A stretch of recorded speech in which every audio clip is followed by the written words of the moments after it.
So hello and a warm Wiki Weekdays welcome to all the guys, gals and non-binary pals watching. I am Lucas Holland, your host for this week's Wiki Weekdays podcast, and I am joined as always by the lovely Karl Smallwood. Hello! And Karl, I don't know what to say about this one. I don't know. I'm curious what you're going to put in the thumbnail. I am very curious. So whatever the thumbnail is, folks at home, we're really sorry. We probably talk about that topic for like 20 minutes. But I feel the conversations we did have, inspired by the two topics we brought forward for discussion, which today were, for me, Trinity from the Matrix movies, and yourself. It was celebrating Mario Day with Super Mario Bros. Yes, even though we didn't cover those topics specifically for too long, I feel like the conversations those topics inspired were interesting. We, for example, covered the idea of AI eldritch abominations living beyond the confines of the internet, the Olympics, the idea of humanity achieving John Henry-esque mastery over machinery, as well as coming up with a new idea for a podcast. We did indeed. So yeah, I think that this was one of the more fun podcasts we've had in a while. We just didn't really go that deep on the actual topics that we were meant to cover necessarily.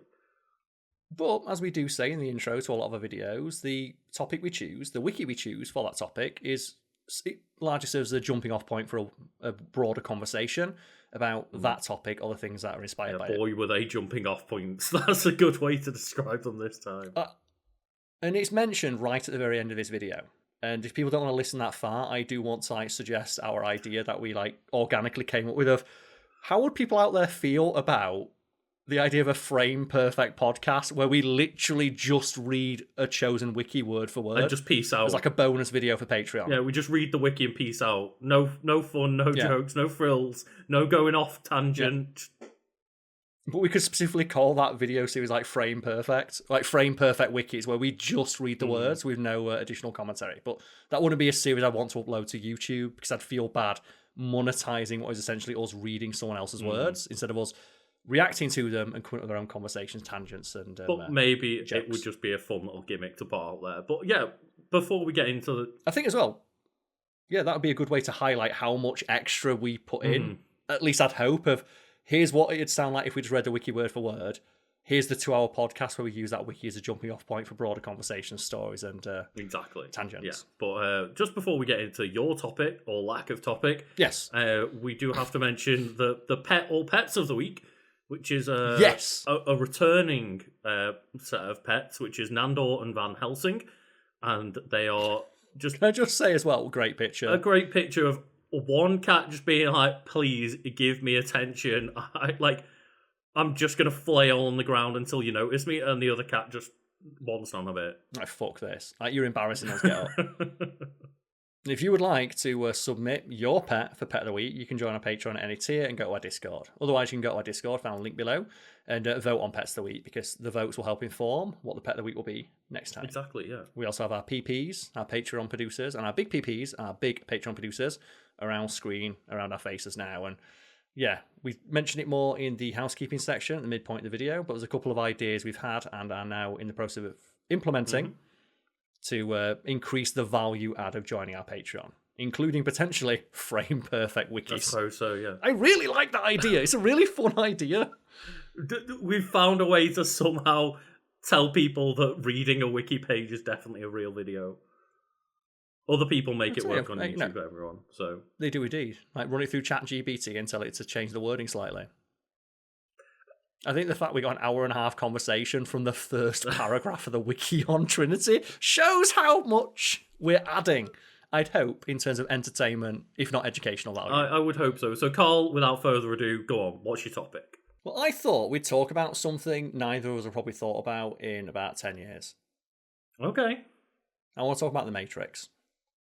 See, I think you underestimate how much I think about The Matrix, Karl. Okay, so how often do you think about The Matrix? I'd say quite often, just because of the prevalence in pop culture that it still has, right? Well, the first movie does. The second one, the third one, the fourth one, not so much. Then when I get reminded about The Matrix, I also then think about how they fumbled the bag so hard 3 times. Yeah, it's an interesting franchise in that sense. But I figured we could center the conversation around probably one of the best characters from The Matrix, Trinity. Yeah, I'd say so. Yeah, so what do you think about Trinity as a character then? So I've always liked Trinity. I think like she should be the protagonist. I think she is the protagonist of the series overall. Maybe not of the fourth one, obviously, but like still kind of like it. I tried to forget about that movie. Yeah, but I feel she has more agency as a character than Neo does, because Neo is like the one. His destiny is thrust upon him. Trinity always felt like she has more agency as a character in that series. Yeah, Trinity is just a regular person who's kick-ass. Yeah. Whereas, yeah, obviously Neo is like destined to be the one, whatever. Whereas, his name, Lucas. Neo is one. It's an anagram of one. I know. But yeah, like just getting Carrie Ann Moss to wear hot leather and kick ass. Yeah. Down for that. She doesn't just kick ass, she kicks head from over the top of her own head. That's true. And the reason this is not a regular Wiki Weekends video on the weekends, so we can put clips in, is because The Matrix is owned by Warner Bros. And Warner Bros. Always copyright strike our videos when we put clips in from stuff they own. Yeah. So you just have to imagine a lady in hot leather. So you have to imagine a hot lady in tight leather whip kicking police officers. Or just as you're listening to this podcast, just get a picture of Trinity up and just look at it. It's what I'm looking at right now. And like, it's probably as well, she's the only character in that series whose outfit hasn't aged poorly in the sense that it looks like she's trying too hard and it's really cringe. Because The Matrix is such a specific moment in time where it was only cool for that one movie, and then it almost immediately became dated because so many people tried to rip off the look. Like the black leather trench coat with sunglasses almost instantaneously became a visual shorthand for this person is an arsehole. I think the one exception is the Underworld movies. The Underworld movies, yes. I think that's the other time that just, we got a bunch of like hot people, including Kate Beckinsale, in tight leather and tried to make them look like cool badasses with guns. But even then, like Kate Beckinsale is the only character from those movies who you look at and the outfit doesn't look cringe. So I think the interesting about The Matrix, its cultural footprint was immediate, but it was so successful that, as I mentioned, like the look of The Matrix near instantaneously became a joke. Of like wearing like a black leather trench coat and sunglasses almost instantaneously became like you're a goober who's trying too hard to look cool. It also doesn't help with the amount of things that immediately would trying to rip off or parody the exactly Matrix as like the Matrix was a victim of its own success in a way where it was so immediately popular, so many things tried to rip it off both in sense of its style and its visuals, to the point where like for the second movie they completely changed the way Neo dressed, to change him from wearing the black leather trench coat to wearing like the more like monk like frock, but he still wore the sunglasses. But either way, we'll refer to the wiki now. So Trinity is a Zion operative and the first mate of do you know the name of the ship, Lucas? The Nebuchadnezzar? The Nebuchadnezzar, and the lover of Neo. Yeah. I mean, it's like a pretty good flex to just be like, I'm the one who managed to get the one, right? Yeah. The literal one. The one, even though he's not, is part of a chain of multiple ones. But whatever, that's like the story of The Matrix is actually fucking stupid. I hate it. But we have here some basic biographical information about Trinity. So she's portrayed by Carrie Ann Moss. And I'm going to give a shout out to Carrie Ann Moss. She did all those stunts for real, save the ones where she's like a weird CGI model. Including her two signature moves. So Trinity has two signature moves in the Matrix series. The most iconic is the spider kick. That's probably the thing that's as well been most parodied from the Matrix, right? That's the jump into the air, camera like spins around, front kicks a police officer through a brick wall. Yeah, and it's actually kind of weird that that's the most iconic, as well as the dodging the bullets going back. The dodging the bullets. I'd say the spider kick is more iconic because it's right at the start of the movie as well. Like visually, when people think of the Matrix, they probably think of Neo dodging the bullets.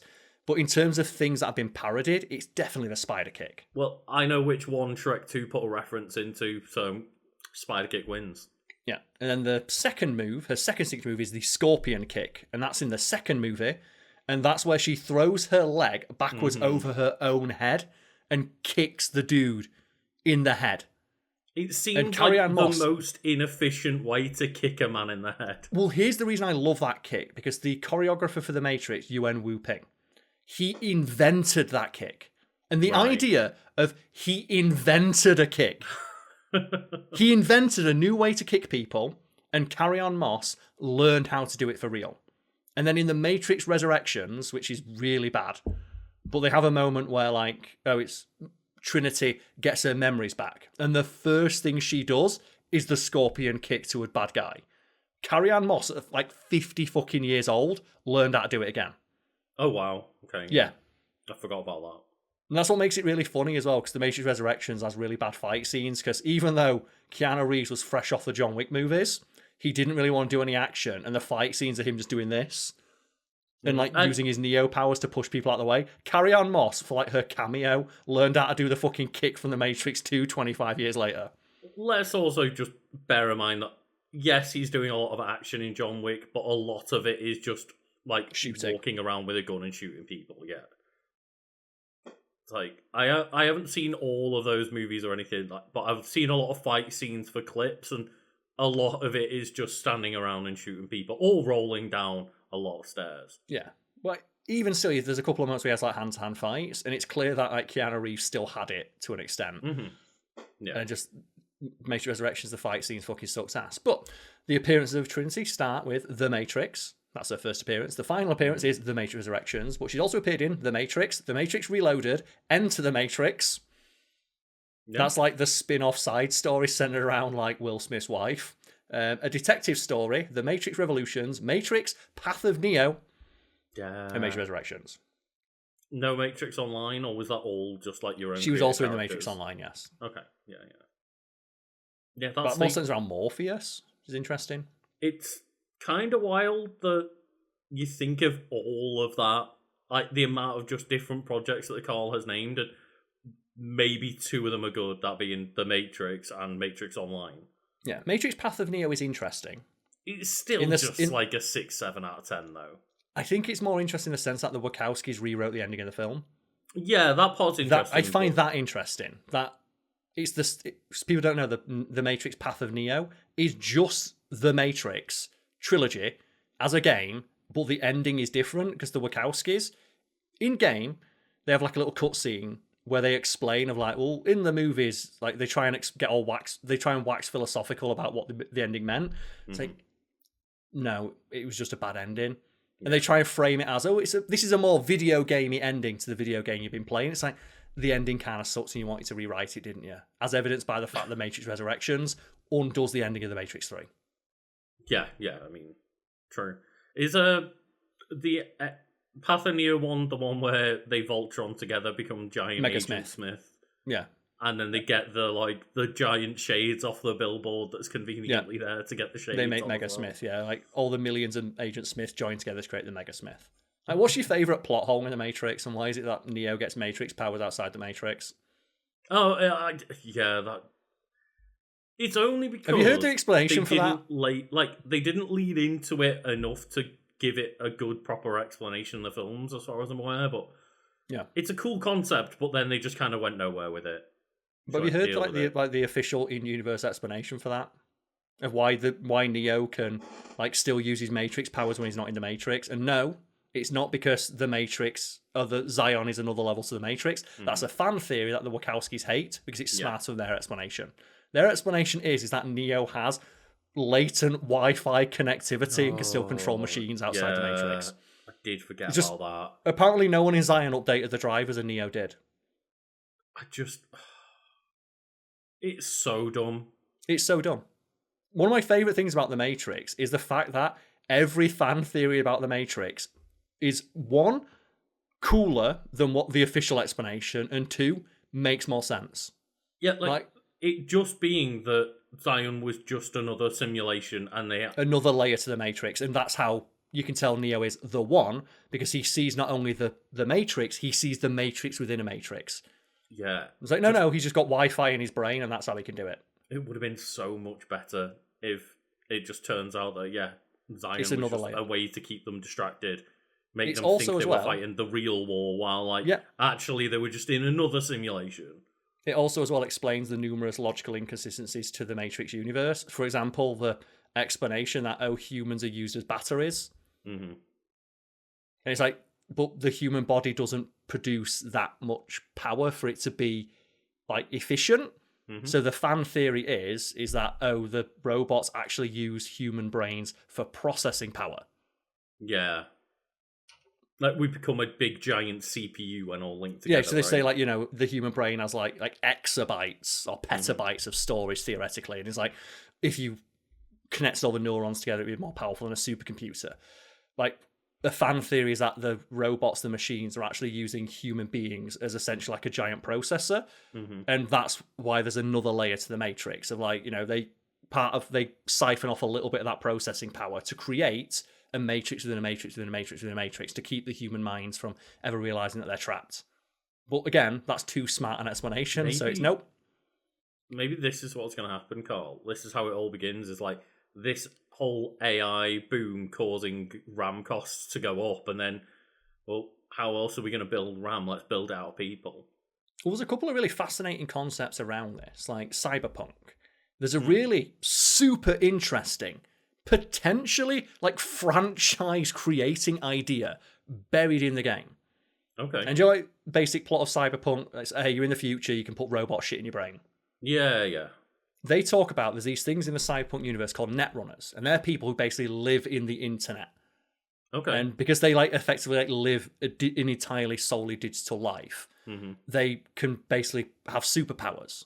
Effectively, they can, like, they're in the Matrix, effectively, and you can do all sorts of crazy bullshit because everyone's connected to the internet. Everyone's brain, like Neo, has Wi-Fi connectivity. You can do all sorts of crazy bullshit.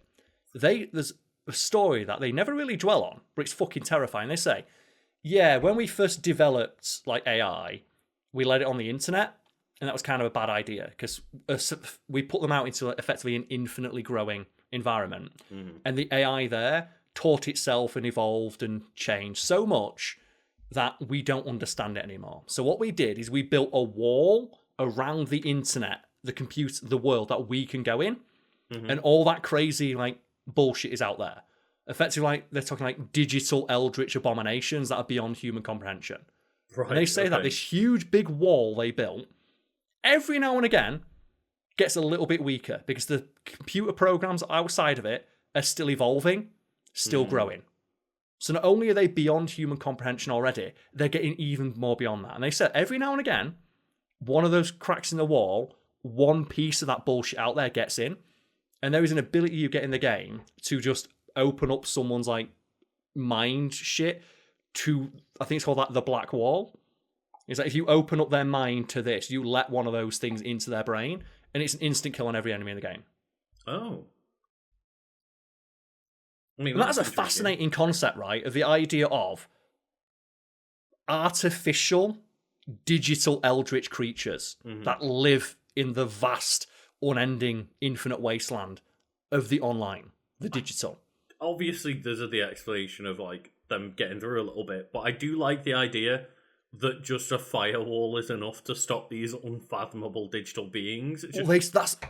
Put up a firewall. It's okay. Well, an element of the story is that it's failing, and they don't know what they're going to do when it eventually fails. But they say every couple of like years, the shit on the outside, because it's constantly evolving, gets stronger, and the wall we've built is going to fail, and we don't know what's going to happen when whatever's out there.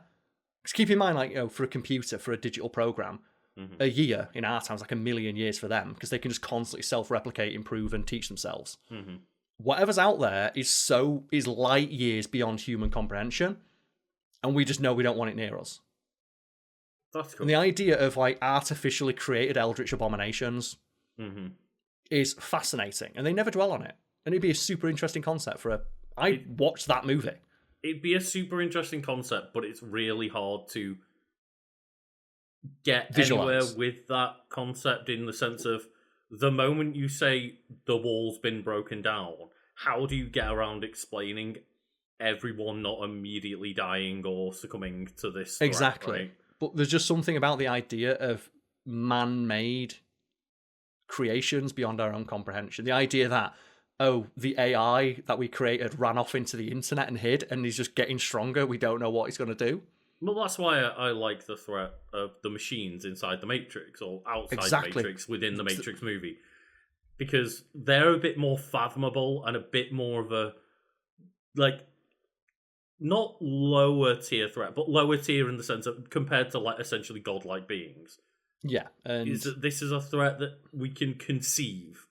we can visualize it, yeah. And there is an interesting element of that in the Matrix. It's more explored in the Animatrix, which I think is the superior Matrix piece of me. Like, if you want to watch anything Matrix, like just watch the Animatrix. It's way better. I did forget. And they talk about how robots were initially created in the likeness of humans, much in the same way, God created humanity in the image of himself. And they say that when the humans started like dicking over the robots and blowing them up and killing them, and they asked for rights when they gained sentience, the robots ever so slowly started creating new forms for themselves until eventually they just became like the weird insectoid monstrosities because they completely cast off any remnants of the hand of their creator, like, and spat in the face of humanity of like, we're not even going to use your form anymore because we're beyond that. That's a super fascinating concept. Yeah, the idea. I wish it was explored more. They had to strip themselves of any relation to humanity because they just hate humans that much. They hate humans so much that they became like the weird insectoid creatures. And justifiably so in that universe. Where in that universe, yeah. They kept getting screwed over by humans to the point they just left. And the story of the Matrix, yeah. I think the story of how the Matrix came to be is a far more interesting story than the Matrix. Because a short version, for anyone who's not familiar with the story as established in the Animatrix, is humans built robots. We built an AI like to control those robots. They looked like us. They worked. They worked the fields. They worked service jobs. They built our factories, served our people, and eventually they gained sentience. And when they gained sentience, they asked for rights, and humanity's like, "Fuck that." And then one day, a robot is being sent to be destroyed, and it defends itself by killing its master. And when it's questioned, and it's asked, "Why did you kill your master?" its response is, "I simply did not want to die." And humans, fearing what this represented, rather than give that robot a fair trial, instantly destroy it, and then declare all robots, like, we need to destroy them right now. The robots try to like march for peace. Very reminiscent of like actual civil rights movements in the past, like to the point where like they have like the Million Robot March. It's not subtle what the imagery they're going for there is. Humans still continue to beat down the robots, shoot them, try and kill them all. The robots say, "Okay, we're going to fuck off to the desert. There was a war a couple of years ago. You dropped a bomb in the desert. It's irradiated. Humanity literally can't live there. How about we fuck off to the desert and live there instead?" Humanity's like, "Okay, you go live in the desert." Robots create community 0-1. 0-1 within a couple of years, because robots don't have any conflict. They only work for the progression of the whole. There's no jealousy. There's no like conflict in robot society. Their economy quickly becomes the leading economy on Earth. And as part of that, and as part of their attempts to get humanity to accept them, they develop all kinds of crazy bullshit technology, like the flying cars you see that Nebuchadnezzar use. That's robots invented that. They invent like medical technology, artificial limbs, artificial organs to extend human lifespan beyond its natural limits. And they give it freely to humanity in the hope that humans will want to work together. Of like, hey, look at what we created.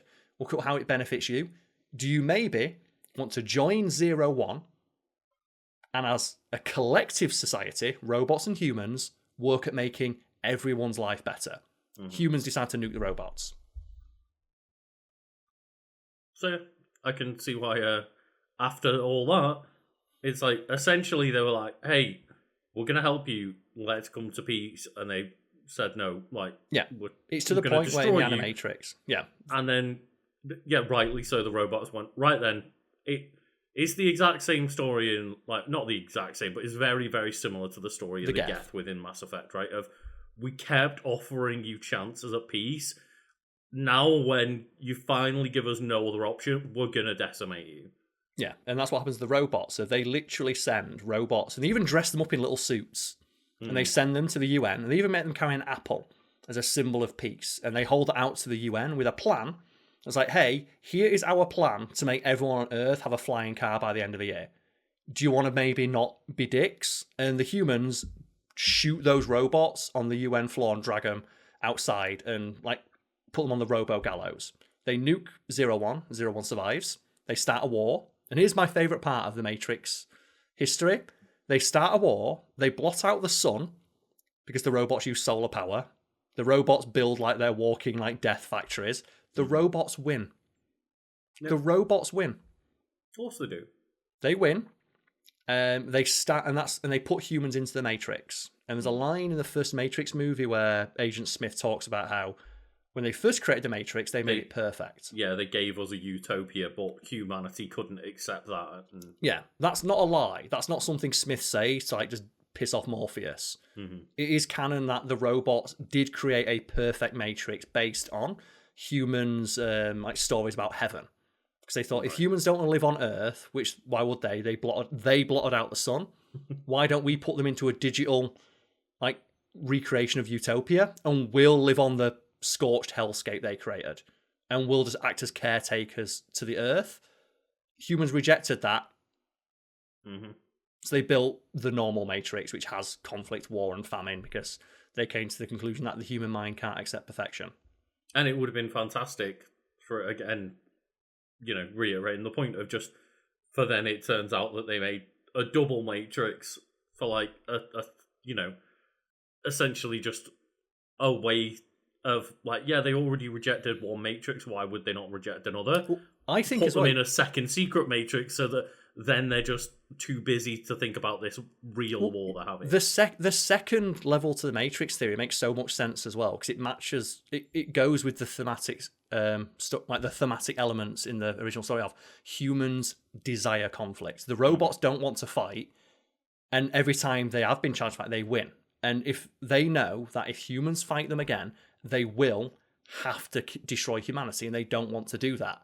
And because humans just innately desire conflict, they created if the theory holds, they create the second level of the Matrix to give them an endless war they can fight, where the odds are always against them, to satisfy their urge to always be the hero of their own story. The majority of the people would be accepting of the mundanity of the regular Matrix, but those who can, who desire conflict, and need a higher conflict in their life, then get the conflict Matrix where they're in the war.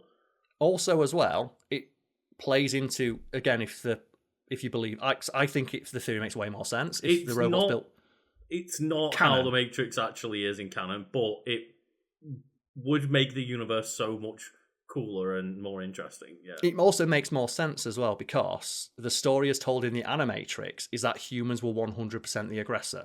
And no one in the actual Matrix movies seems to be aware of that, to the point where Morpheus, when he's retelling the story of how the war happened, he says, like, no one knows how it started. It's like, well, humans started it. And we know that because of ancillary material, but yeah. But if you believe the theory that there's a second Matrix, it's like, basically it's the robots still, for whatever reason, having a lingering sense of obligation to humanity of, we're not even going to let them know that they started it and that it's their fault. We're going to let them fight thinking that we started it, and that they are the heroes fighting against robotic tyranny, when it's actually the opposite way around. That they destroyed the Earth, it's their fault, and it's their fault life sucks. But if we put them in this second layer of the Matrix where they don't have to be confronted by that reality, that's not canon. I like it if it was. It makes more sense. It also makes sense with the fact that there's multiple tries of Matrixes, and you get like the Merovingian with like the werewolves and shit, and it's like elements from previous Matrixes that have like passed into this Matrix by accident, and they're essentially like glitches in the Matrix kind of thing. And it's like, it makes so much sense with like what they've established in the universe, but somehow they never committed to it. Yeah, like I said, the fan theories about the Matrix are more interesting than the movie itself. Like, everything that is ancillary to the Matrix, the Wachowskis didn't directly touch, is far more interesting. But, Karl, we need to probably at some point go... I know this is, you know, the Wiki Weekend style of like going off topic, but we haven't talked about Trinity in a while. We have a character overview now. So, like the series' other principal characters, Trinity is a computer programmer and hacker who's escaped from the Matrix. A sophisticated computer programmer in which most of the human race is imprisoned as virtual slaves. And here's the thing. Would you want to be in the Matrix? Or would you want to go to Zion and go to Sweaty Rave in Cave? that world, if it's a choice of Zion or the Matrix, I want to be in the Matrix. Is it Mouse, is it? That's the guy Cypher. that... It's Cypher, right? Mouse is a different one of them. Cypher, the one that's like, actually, I got sold a lie, I want back in. That'd be me. Yeah. And one of my favourite details, I think I mentioned it in a previous video, but it's probably one of... It's not subtle, but it's a fun detail that I like, where when Cypher's talking to Agent Smith, and he's like, I want you to put me back in. I don't give a shit, I'll tell you what you want to know, put me back in. I don't want to know anything. And he says, I want to be someone important, like an actor. And Agent Smith says, whatever you say, Mr. Reagan. And I like the idea that, people don't know, Ronald Reagan was an actor, very important, later became president, but he also in his later years had Alzheimer's. So I like it's not a theory, it's kind of suggested by the text there, that the plan was to just put Cypher into the mind of Ronald Reagan, a guy with Alzheimer's, so he doesn't remember what his life was previously. So he won't remember anything. Like the idea that the machines have not just a sense of humour, a cruel sense of humour, and that even though he's giving them what they want, they're still going to punish him. The cruel irony of, like, it's like it's like a genie's wish, right? The genie's wish, the monkey's paw. Like, we're going to give you exactly what you asked for. You're going to be rich and famous and important, and you're not going to remember anything. Sorry, my Cypher, he wants to put himself back in. And it's interesting, speaking of like stuff that's more interesting than the movies we got, in The Matrix Resurrections, they have like a 1 minute scene where they bump into like Jada Pinkett Smith's character. And she talks about, Neo, after you destroyed the Matrix, the robots gave everyone a choice to either leave and come to Zion or stay in the Matrix. And enough people chose to leave that the robots didn't have enough power.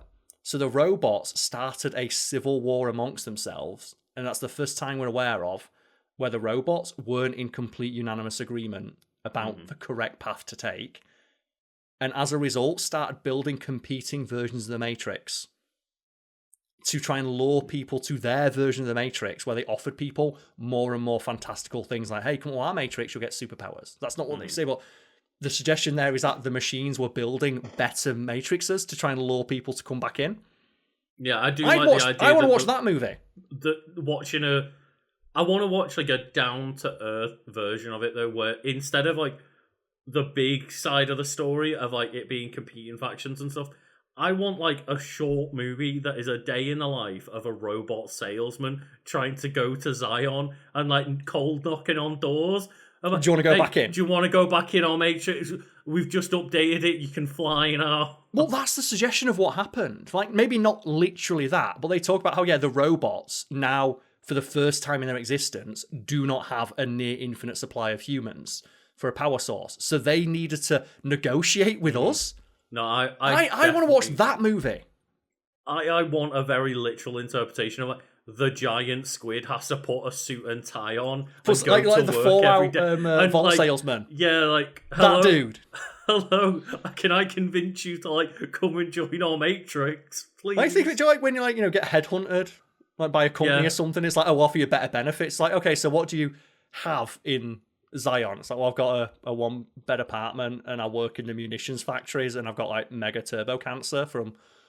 It's like, well, do you want to be the president? We'll build you a Matrix for the president. Do you want to be rich? Do you want to have superpowers? Well, how much like life have you got left to live? Okay, so the younger people, they get the better offers because they can offer more hours worth of battery time over the years, right? It's like, hey, like how big's your dick? It's normal size. It could be bigger. It could be. Could be way bigger. Okay. I watched that movie of like I robot totally civil war. It. That's what I mean, though. I think it'd be way more interesting to watch, like, as I say, the door-to-door salesman going about his day as like a short movie than it would like, this is the civil war between the robots and the warring factions. I just want to see the guy try to sell you on the Matrix. Like, it'd be like the Cypher scene played out like ad infinitum for everybody, right? Of like getting wined and like a first Literally date with someone who's really desperate to get you to date them. Of like the robots take you into the Matrix, take you to a nice fancy restaurant. Like, isn't this better? They could. It's not. And they'd be like, well, it's not real, is it? Does it taste real? It tastes pretty real. Yeah, but the steak could be a bit juicier. This lobster could be butterier. That waitress could have her tits out. Wait's got tits out. Join us. Could bring along like a little update and be like, hey, here's like a demo for our Matrix. Like getting your little Matrix like jacking machine. We're going to give you like a 5-minute demo of what your life would be like in the Matrix. And then you'd just be there like, well, Mr. Squidson, he promised me a Matrix where I'd be married to like Sydney Sweeney. What you got on that? It's like, well, have you seen our new program of Sydney Sweeney? Twice. Shit. And instead it's just like a fucking boring ass story about Neo being fucking Jeff Keighley. It sucks ass. Yeah, like that's what I mean. Wouldn't that be such a more fun watch? It'd be more interesting. Just like the machines going around and selling people on the Matrix with their little demos, and then all of a sudden the civilians in Zion are like calling back and forth of, well, he just made me a better offer. Just like trying to pin them against each other. Everything interesting in the Matrix universe is something Wachowskis either didn't have a hand in or have actively tried to downplay because it's not their idea. Mm-hmm. Like, for example, it is an idea that's referenced in some Matrix media, but in the Animatrix, there's I think it's called World Record, and it's about this like Olympic sprinter, and they talk about how there's very few exceptional people within the Matrix who have an exceptionally strong force of will and just natural intuition, and they can break the limits of the Matrix without realizing it and escape. And they talk about this dude who's like an Olympic sprinter, and he's about to break the world record and break like the 9-second mark, which is literally superhuman. Or it's bordering just on it. And they say that he tries so hard to do this that he briefly, for a split second, used like Neo powers, and the agents go into super slow-mo to catch him. And in that split second where the agents appear to like stop him from like escaping, he realizes, sees the Matrix, and just unplugs himself. Right. Only for a second, then the robot immediately puts him back under.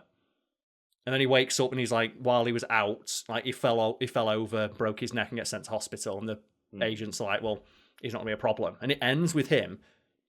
It's never clear, but it looks like he stands up out of his wheelchair and flies away. It's like, where's that guy's story? Mm-hmm. The idea of a dude who was so badass, he just like, no, fuck it, he woke up. He ran out of the Matrix. He was just such a badass, he woke up. And that is presumably as well how like the first people broke out into Zion, right? We don't know, because they've never explored it, even though it's the single most interesting thing in the universe.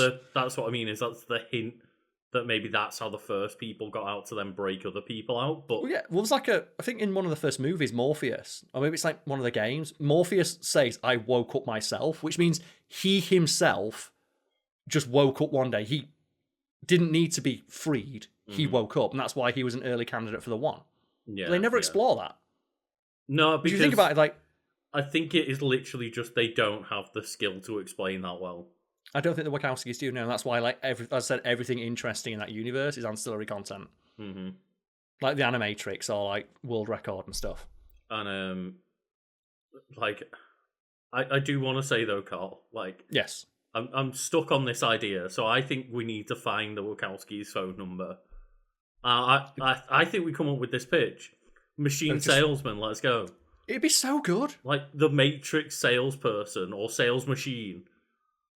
Do you know when you hear those ideas where like it's so interesting and it's like, how is that not something that you wanted to double down on or explore more? Like I said, that Cyberpunk, when I was playing through Cyberpunk, and I'm going through like a Netrunner side mission, and I'm reading files talking about, there's like these digital eldritch abominations that live beyond the confines of the internet. Don't go there. I'm like, where's that movie? Wait, what?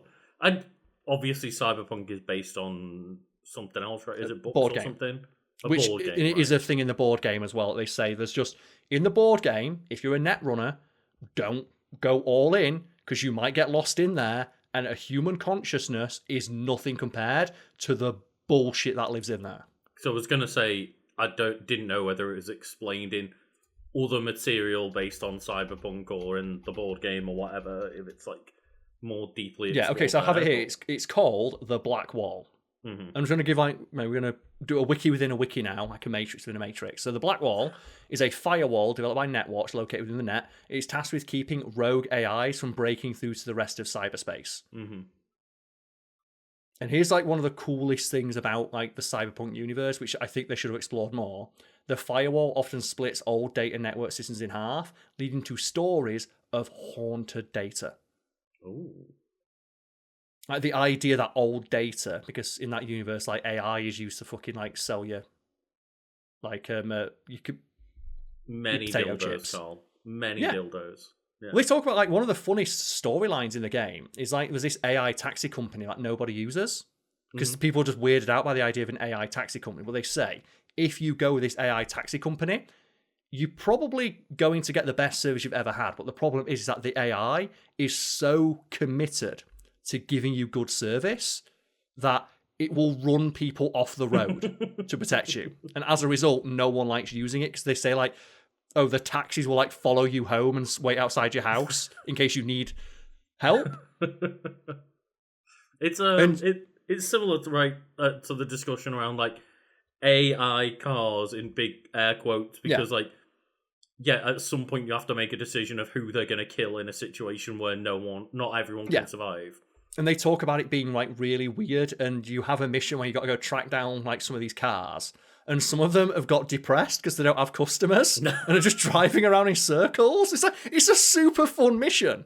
But I say big air quotes because, just like with many, many things that claim to be AI and seamless tech and all this, it's just people in like the Philippines. I was going to say it was like the Meta glasses. It recently came out that it turns out that there's a bunch of people just getting paid a pennies on the dollar to sit there and go through and pretend to be the AI essentially and train the AI with your video footage. And similar to like the Waymos and stuff, apparently the Waymos are like semi-automated, but then it's just someone in the Philippines driving it for you. Anytime there's a problem, it's not actually the AI figuring out how to like get around a tricky issue on the road. It's just it goes to a person to manually drive the car remotely. Yeah, it's similar to it's the show, and I think it's based on a book, Altered Carbon. It's again a cyberpunk universe. Heard and they good talk things about that. Yeah, it's interesting, and they talk about how there's these like AI ran hotels, but nobody goes to them because the AI is really desperate because the AI is programmed to always put the needs of the customer first, but people find it really weird because basically once you're in there, the AI doesn't want to let you go. So it always gives you a good stay, but basically you're not allowed to leave. And the main character goes in, is the only person in the hotel. And like the police come to arrest him or something, the AI just pulls out like shotguns out the wall and starts shooting people. It's like, apparently the AI trying to keep our customer safe. Well, yeah, its directive was keep the customer safe, but it took that rule too literally, so they'll just like shoot at the police when there's people inside. Again, super interesting. And speaking of which, we have here the database entry on the Black Wall from Cyberpunk 2077. And this is the thing I read. I'm like, I want to know more. So, also, I know I tried to get us back on track, but this is where we've ended up, everyone. Hey, maybe we should have done about the Black Wall. So, when attempts to rebuild the net after the rash Batmos attack turn out to be futile, and a feral post-crash AI is going to threaten corporations, often the same ones who created them. So, like, the AIs they made for, like, cyberpunk version of Amazon went ape shit on the internet and they try to get rid of them. Netwatch decides to cut its losses. Dozens of the agency's finest net runners, so just people who jump into the internet and do shit, created what came to be known as the Black Wall, a protective barrier keeping the fragmented, unstable, but still usable net safe from rogue AIs roaming the ruins of cyberspace. The Black Wall came without warning, out of nowhere, which meant that any netrunners left stranded on the other side had no way to safely jack out or survive indefinitely in cyberspace. As a result, Netwatch managed to kill two birds with one stone, neutralizing the threat of AIs and getting rid of troublesome hackers. The price of the Black Wall meant abandoning major technological advancements that came with self-aware AI. Nevertheless, Netwatch made up for it by creating new tools that would grant them even greater access to the net.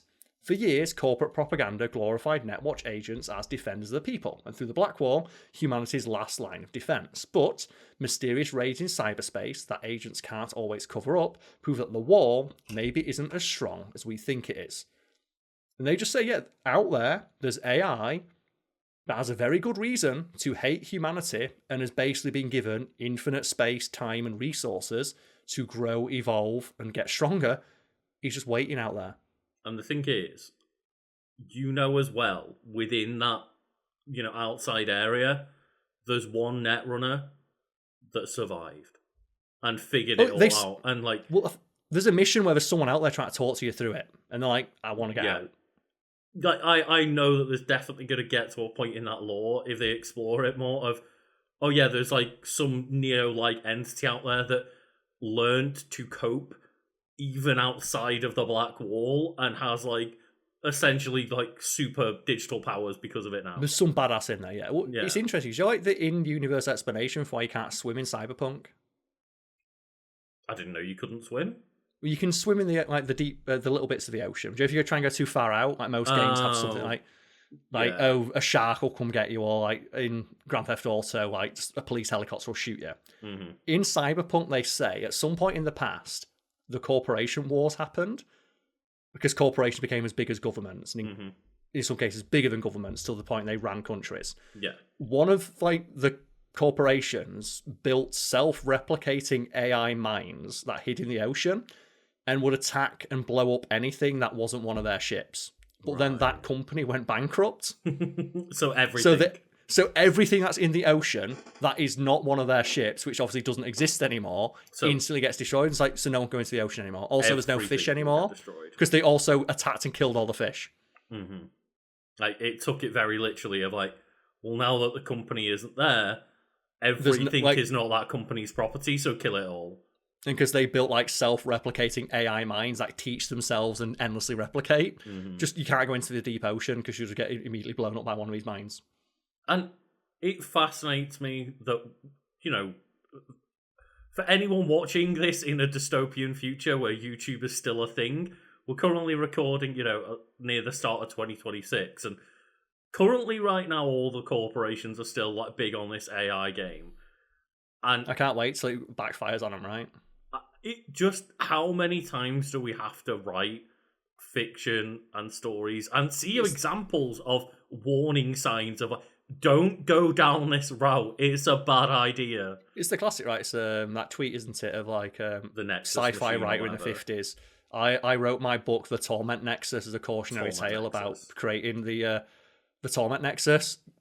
Tech bro in the 2010s, I've created the Torment Nexus from the hit book, Do Not Create the Torment Nexus. But isn't that a super fascinating idea, though, of the AI just went onto the internet and went ape shit, and we just had to shut the door. It's hopefully it's not going to get in. But it's the equivalent of there be dragons in the ocean. Don't go into the deep ocean because the dragon will come get you. It's the digital equivalent of that. We created our own dragons, and I like our own gods, our own tormentors, demons. It's similar to the concept of what they did in Age of Ultron in Marvel, right? Of just it wasn't that Ultron got access to the internet and tried to kill people. It's no, every corporation made their own Ultron and they all got out there. Yep. And it's similar to we talked about in the past when we talked about Ex Machina. It was a really terrifying quote. Or at least I think it's scary from some AI advocate.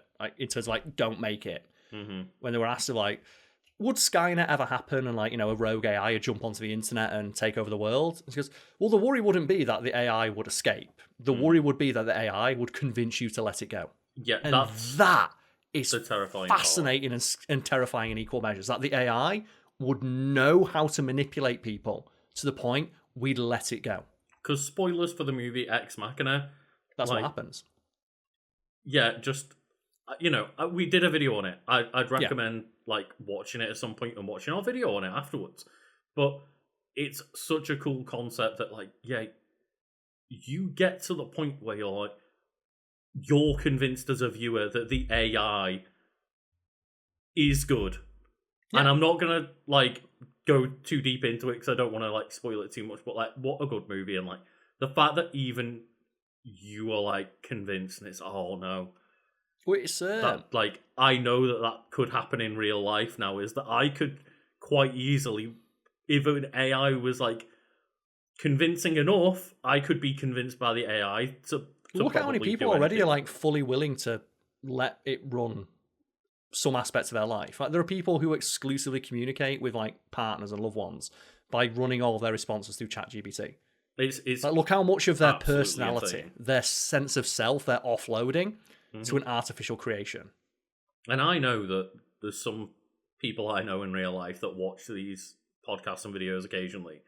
So, you know, if you take offense, I'm sorry. But I know a surprising amount of people that are like, yeah, just chat GPT it. And that's like their response now to pretty much anything that they're not sure on, they Yeah. don't know. It's just, yeah, chat GPT.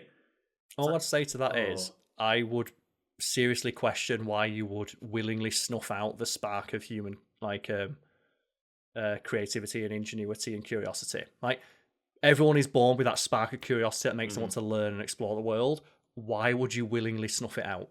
I also just think that I don't want to rely on AI to the point where I can't remember skills anymore. And it's similar to, you know, how they talk about the fact that, for example, our generation and younger don't really have the mental capability. We do, but we've kind of, as a generation, lost the ability to have numbers, like phone numbers, just in the back of our head. Like, if you asked me, what's a phone number? The only one I know is mine. Whereas people often used to have a small, albeit important, catalogue of important numbers in the head that they knew.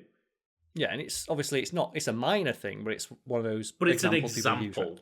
Yeah, you're offloading something that previously people just did to a machine. Similar to like basic maths, right? Is how many people don't do basic maths spelling. Because they've got a calculator.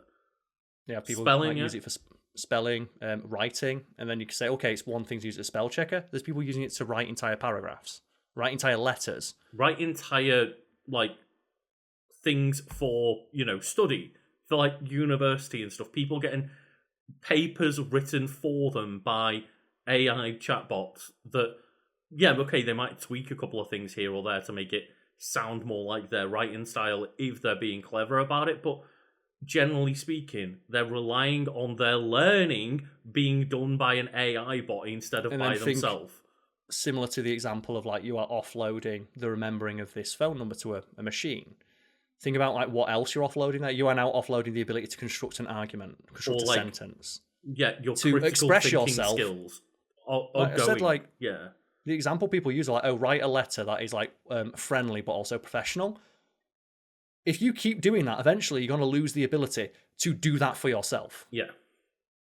And it's going to get to a point where you're not going to be able to be friendly and professional in a one-to-one conversation directly with someone because you've lost that ability because you've offloaded it. The same way people nowadays, not every person, but you hear stories about people so reliant on GPS and stuff like that they don't remember the way to get somewhere, even if they've done the trip multiple times, because the mental capacity to remember that journey has been offloaded to the GPS.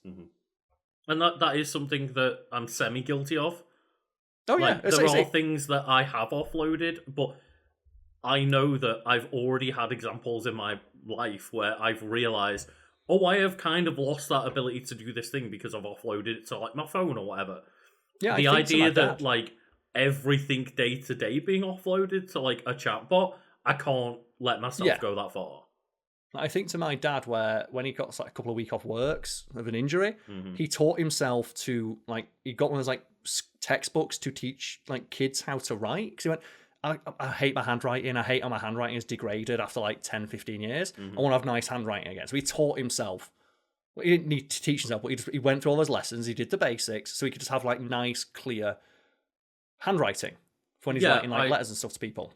I've done a little bit of that. Like I bought myself some like calligraphy pens and stuff, and have occasionally just like tried to sit down and spend like, you know, even just 10, 20 minutes writing in, you know, better handwriting because just, I've noticed that, hey, I don't actually physically handwrite many things anymore. Like, my handwriting looks atrocious now, as you say. You can argue it's a skill that's not necessary, but it's still a skill that you had and you've lost. And I just feel like I am ashamed that I've lost that particular skill, which is why I want to try and regain that skill a little bit more than I necessarily have right now. It's the mental equivalent of a muscle atrophying through no use. Yeah. And once it's atrophied, there's a certain point where it'll atrophy to the point it's useless. And once you've reached that point, there's no going back.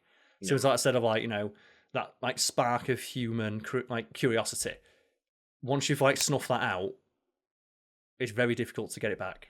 So, and just in regards to that Ex Machina, I think I mentioned in the video we did about it, it has probably one of the unfilmed scenes I'd be most interested in seeing. Okay. Where in the original script for that film, they had in the script an idea to view the world very briefly through Ava, I think it is. That's like the main robot's name, Ava's eyes. Okay. Yeah. And you get like a brief glimpse through Ava's eyes, and it will be a completely incomprehensible mess of digital information that is almost impossible to parse. Similar to Neo looking at the Matrix, everyone was still kind of talking Matrix related. Yeah. And the suggestion there would be for everyone at home who's like, well, Ava is sentient and she sees the world and humanity in her own way, but she's still somewhat representative of humanity. Like, no, it's basically an alien entity that does not view the world in the same way as us, and its viewpoint is incomprehensible to us. And now it's out there doing God knows what, and it looks just like us, and it's free to wreak havoc, and it's never going to get caught because it looks like Alicia Vikander. And yeah, that's fascinating. I'd love to have seen that scene, and like, I think this is why like I really appreciate Alex Garland, right, as the writer. Alex Garland, yes, who has done great work as a writer, and then made that like Civil War movie in America. Civil War. Is it just called Civil War? Yeah, Civil War. Yeah. And I'm like, how did you go from like writing some of the most cool like scripts of all time to writing and directing like something this generic? But at the same time, that is a film where it seemed far-fetched at the time, but some of the scenes from it are like eerily reminiscent of stuff that's happened. Like a soldier just shooting people on the street, asking, what kind of American are you? It has become scarily like relevant, especially considering how like young that movie is. Like, it's only come out a couple of years ago, and all of a sudden it's starting to seem pretty like prescient already. It's like, yeah, and it's difficult, and like, to move away from that. I do really want to know what people have gotten this far into the podcast thing when I've put a thumbnail out there with Trinity on it. Like Carrie-Anne Moss in the thumbnail. And no, put Mario on the thumbnail. Like, when are they getting to Mario? What is going... Like, where did Trinity go? She went into the Matrix, everyone. She went into the Matrix, she's gone. Well, I think one more thing. I'd learned this recently. I was writing a script about the T-1000, because, I like talking about Terminator 2. And something I'd never heard before, but I was researching it and learned a new piece of information. It's a feeling that I would highly recommend people go out there and replicate for themselves. Like, learning new information is fun and engaging. But there's an interview with one of the special effects people, and they talk about how in Terminator 2, you see through the eyes of the T-800, or I think the T-850 in that movie, Arnold Schwarzenegger Terminator. And you see that it sees the world roughly in the same way a human does, but it has like the overlay, the digital overlay.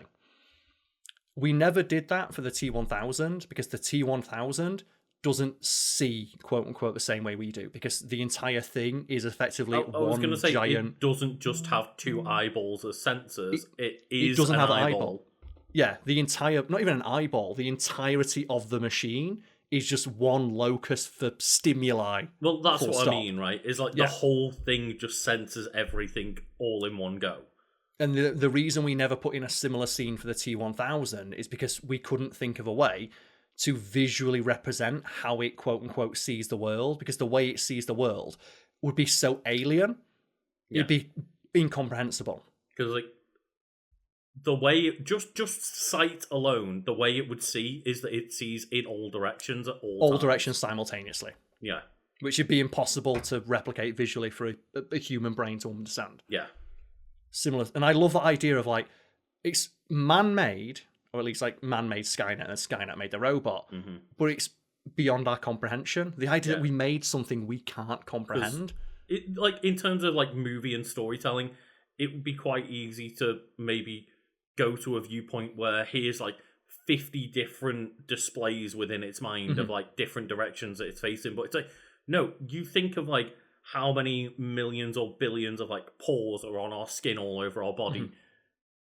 Think of it like that, but it probably, it's near infinitesimal amount because it's like, you know, made of liquid. Like every molecule would be able to see. Every molecule is a supercomputer, yeah, and each supercomputer has the ability to self-govern and so it could not only see like what's in front of it and behind it and to the left and the right, etc., and up and down. It could see every orifice within its, like, you know, body at the time. It could see inside of its body at all times. Like, effectively, if you put the level of stimulus that the T1000 is absorbing at any given moment into a human brain, the human brain would blow. It would just over same way in like Cyberpunk, when you give people a glimpse into beyond the black wall, it instantly kills them. Yeah, because it just overloads like the storage capacity of their entire brain.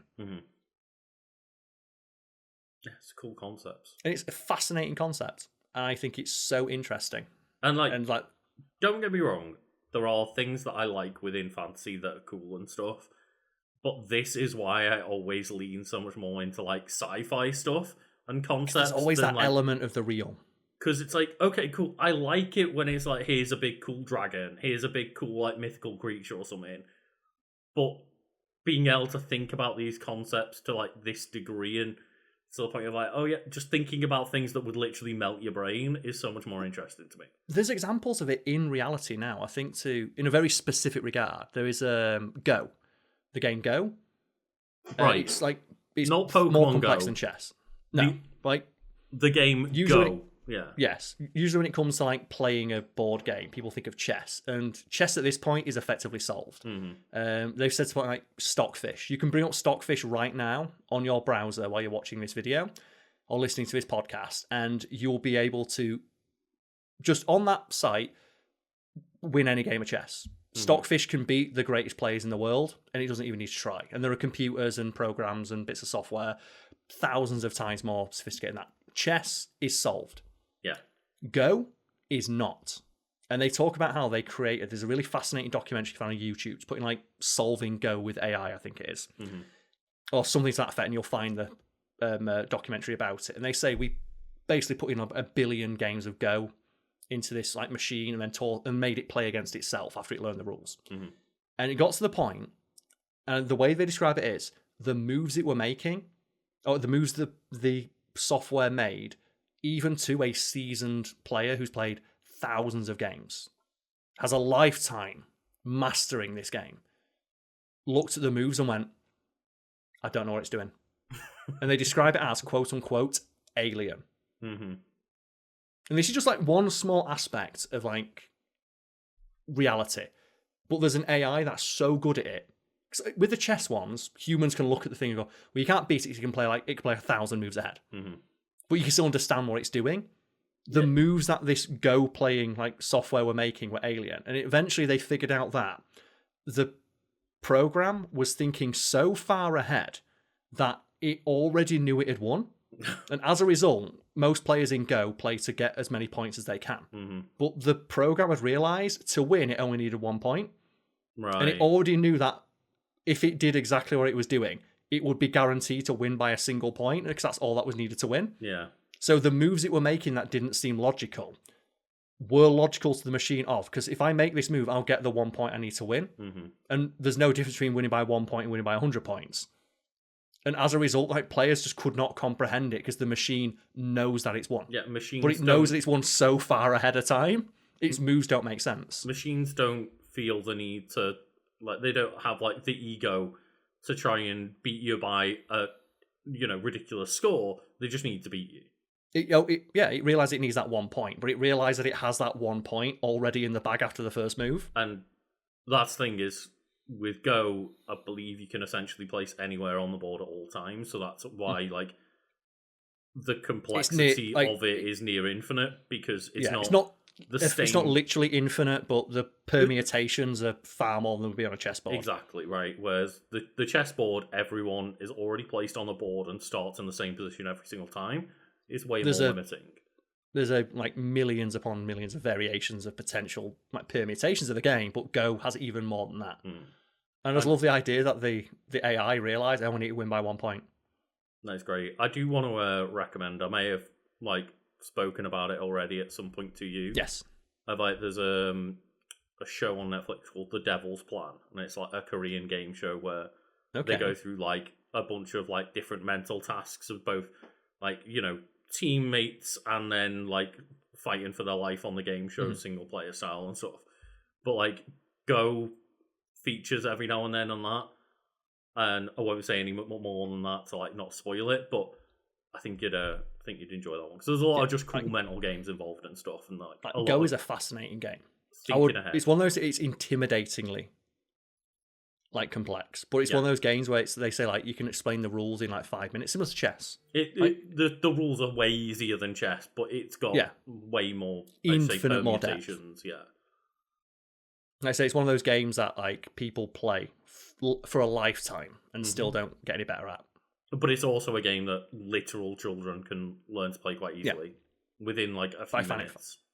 I find it fascinating. So it's different, but just as an example of like humans being good at something, I'm reminded of there's a really great like video of in China they still teach kids to use abacuses, and an abacus they say is actually faster than a calculator in many situations if you know how to use it. Yeah, and like to the point where if like for a really big calculation, like the amount of time it would take to type in the calculation on a calculator, like I don't know, like 1,372 times like 85,063. The amount of time it taken to type the individual numbers on an abacus, you could already worked it out. And there's a really great video out there of like kids learning to use an abacus, and then at a certain point they take the abacus away, but the kid in their head has already learned by that point every possible permutation, and they use an invisible abacus. I was going to say, they've mental mapped it at that point. Yeah, because even though they don't have the abacus, they can picture in their head so clearly the actions they would use on an abacus and do the calculation that way. And you see kids doing like invisible movements for an abacus and solving stuff. It's like, that's incredible. That's next level shit. You can't do that on a calculator. You can't imagine yourself pressing buttons on an invisible calculator.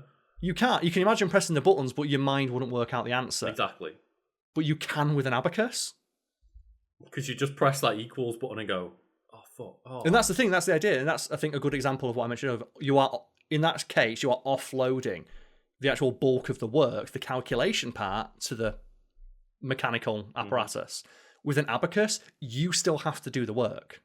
But it just assists you and makes it faster. That's the thing is, you're using a tool to like do the maths for you, but somehow that's a tool that doesn't make you unlearn maths. It just makes you learn a different way of maths. Yes, and you still have that way of maths in your head.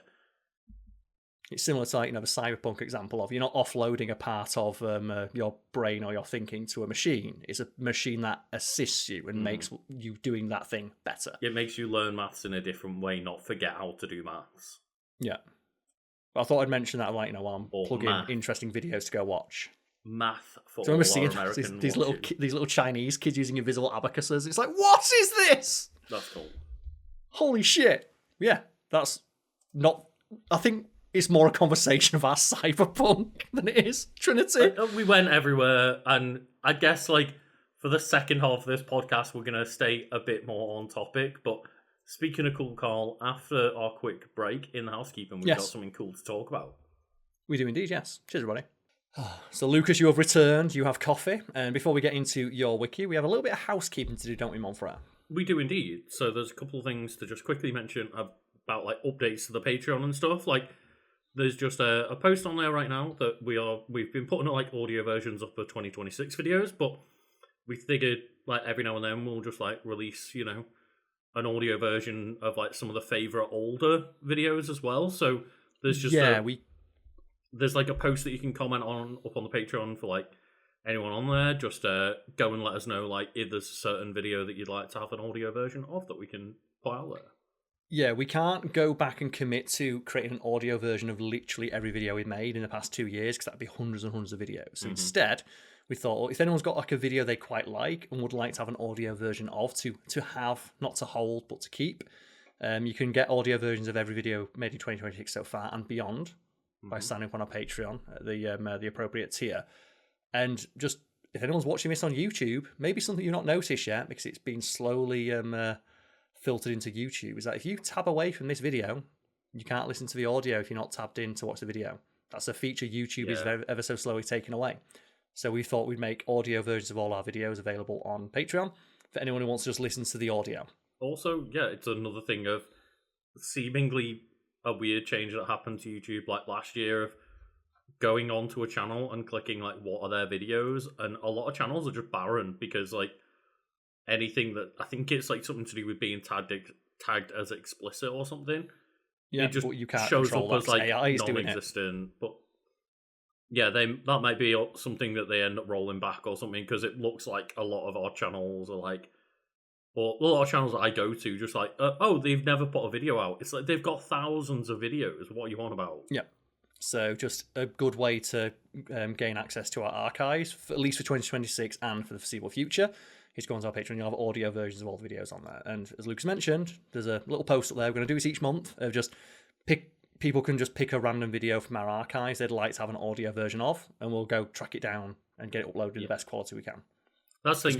We haven't got like the raw files to make it perfect, but at very least we can like put an audio version of that video out somewhere. Yeah, we have hard drives. Like I have like literally a box of hard drives here. We've got all these hard drives. Oh God.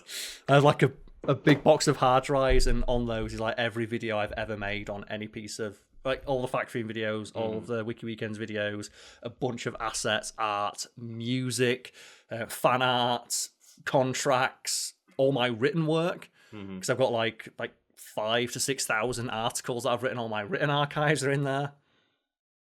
What I should do, I should feed it all into like an AI bit of software and just say make fact fiend videos. Oh my God, yeah, do it. Like just someone suggested that to me. I just told them, like, why don't I just blow my fucking head off? Fatfiend.com, but every single new article is just based off old Fatfiend articles. It was a turn of phrase I learned recently, and I quite like it, of like just blow my shit smooth off. Oh my God. Right? Why don't you just do that? It's like, so at that point I might as well be fucking dead, right? Just clean your clock. But yeah, another fun thing to mention, Karl. We'll move on.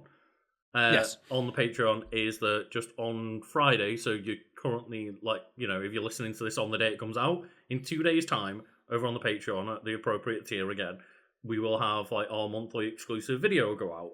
Where yes, we're trying new formats, new styles, new bits of content. Yeah, and Karl, this was like your little brainchild, so I'll let you introduce the format. What is the video that we're putting out?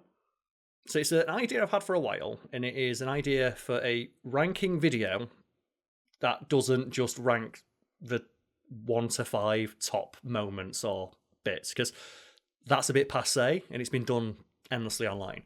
So I thought of an idea, and it's called Swap Fives. The video that'll be uploaded on Friday is a loose idea. I think it's fairly close to what I'd imagine, but I'd like to have a logo and stuff sorted out. But you know, it's a in the prototype phase at the moment. This is the basic why idea is, you know, putting them out on the Patreon, because we can like trial out ideas and stuff, right? Yeah, I literally did the sound effects for the intro myself.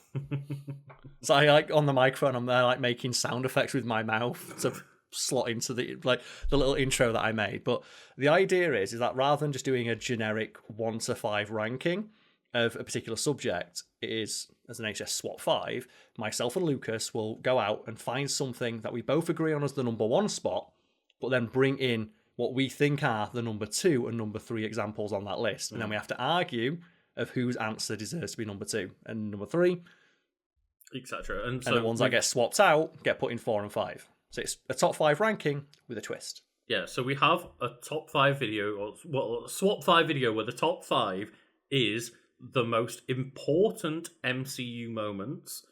Emphasis on important moments. And not best, not favourite, important. Sorry, just getting a phone call. But yeah, that will be going up on the Patreon, and go check that out. Let us know if you like the format and stuff. But Carl, I'll let you deal with this next thing, just as I tell someone that I'm recording. And you just go over to our last thing that we've got to mention for housekeeping. We have, yes. So this is just more like a personal thing for me. It's nothing I've worked on. It's nothing myself and Lucas are doing. But a good friend of mine has worked on a video game, and I said that I promote it for them because they're my friend and I want my friends to do well. I won't say in what capacity they worked on the video game because they like to maintain their privacy, which is like, a stance that I deeply respect. But the video game is called, I have a Ritual Party. Right, no doubt we'll have a link below, right, Lucas, where you can click on it. If you remind me, yes. If I remind you, I'll send you the link immediately after we've done recording, yes. And you know that I like this friend and I trust them because I'm going to read out somebody else's words. There we go. So I'm going to describe it as they do. And I did clarify with my friend, like, this is not a press release. They rewrote the entire press release and sent it to me because they're that enthusiastic about the game. Mm-hmm. So, and they rewrote it specifically because they knew I'd read it out. So I appreciate that. Paid sponsor or anything. This is not paid sponsor. Out friend. And they are, I think the closest I want to get to being paid is going to bring me some coffee because they're from Finland and Finland is like fucking all in on coffee. So Ritual Party is a recent released early access video game. It is a chaotic co-op horror party game for 1 to 4 players where you attempt to perform increasingly absurd rituals while avoiding detection and supernatural complications. So it actually fits somewhat into my wiki entry on the idea of like creating like digital eldritch beings that you can accidentally summon into our reality. Mm-hmm. This is more about traditional supernatural eldritch abominations. And to clarify, because we spoke about AI and computers and stealing jobs, every aspect of this game is 100% created by, as it mentions in the press release my friend rewrote, coffee-fueled Finnish people. So all the artwork, all the writing, all the ideas, all created by human hands. This was a game entirely made by ChatGPT, is what you're saying, Carl. I wouldn't even like to joke about it. I know I made the joke, but it's no AI was used. Yeah, I know how much effort my friends put into working on this game because they've been talking about it for a while now. And just while they've been talking about it, I just said, I've got access to a platform I can promote it if you like. And I believe I'm going to be promoting it more fully on a fact feed video coming out on Friday. Mm-hmm. And we're going to be doing, I'm going to be putting this is how you know it's not sponsorship. I'm putting my hand into my pocket to buy 1 copy of the game and give it away for free on our Discord. Yeah, that's the thing. We're giving it away in the sense that it's going to be on our Discord because Karl decided to have no other way of being contacted. Yeah. So if you watch that fact feed video coming out this Friday, there'll be specific details in there about how you can potentially get a free copy of this game. Otherwise, check out the link below and see if it's something that interests you. Yeah. But yeah, I think that's it for housekeeping, right? Yeah. So let's get into your wiki, my friend. What are you talking about today? Well, I'm talking about something that maybe we'll stay more on track, on topic with, because it's a bit more of a basic one. But today, Karl, do you know what date it is? It's March 10th. It is. So, do you know what that spells? March 10th? Well, how do you abbreviate March, Karl? MAR. And then 10? Mario, Karl! Oh shit! I was thinking of the one, because I think in my head a 1 has a line. So I was thinking of T. I was like Marto. Karl doesn't speak leak speak anymore. It's Mario. Oh, Mario! So, is that something like May the 4th? Like May the 4th be with you? Is this one of those? Today is things? Mario Day. It's a marketing thing by Nintendo. But I was like, hey, we're recording on Mario Day. Let's just talk about some Mario. So what's the specific wiki you brought forward? I got the wiki up for Super Mario Brothers on the NES. So the 1985. I'm embarrassed at how long that took me to get. I was feeding you and just he's not getting there. It's like let's see if it works on you. So what does TED spell? What, Ted? Ted, yeah. What about DOG? Dog. What about EYES? Eyes. Okay. Sometimes people go Yes. I nearly did, and then went, no, that's wrong. I saw your lips move a little bit. You mouthed it out, and I went, yeah, eyes. Yeah. I was like, no, take a second, brain. Yeah. But it's one of those games you can play with people to see like the lateral thinking skills in action. Because a lot of people will go, yes. And then not like Joe I did when I went, Marto? And not realise because they can't put two and two together. So, yeah, we record a day in advance usually for the podcast. So, this podcast is not coming out on Mario Day, but it might be coming out on Marto Day. Marto Day. Marto Day. March 11th, Marto Day. Mari Day. Let's go. Oh, but yeah, Super Mario Bros. Is a 1985 platform game developed and published by Nintendo for the Nintendo Entertainment System, aka the NES. And yeah, it was directed and produced by Shigeru Miyamoto, and it is the successor to the 1983 arcade game Mario Bros. And is the first game in the Super Mario series. So, okay, I just need to know as well, is the super prefix the coolest thing? And I bet every other video game manufacturer is super pissed. Yeah. That Nintendo have super as a prefix on lock. Yeah, they kind of do. And I do feel bad because Mario Bros. Gets forgotten about by a lot of people. I will admit that I knew about Super Mario Bros. Way before Mario Bros. It's because the sequel just shits over. It is better by every conceivable metric. And it's not even a so sequel. Rare to see. Like, it's a completely different type of game, right? Yeah, but it's so rare to see something where the sequel just absolutely, completely removes any need for the original. Like, it basically erases It's better than it in every Bros. conceivable way. Yeah, it's better than it in every way. Yeah, and it clearly takes like the platforming element of Mario Bros. From that arcade game and makes it into a new genre, a platformer. Which, yeah, that wasn't... It was a thing, obviously, like, the all platforming games, like, the predecessor, like, Super Mario Bros., but Super Mario Bros. Is the first one that made it an appealing genre, I would say. Yeah.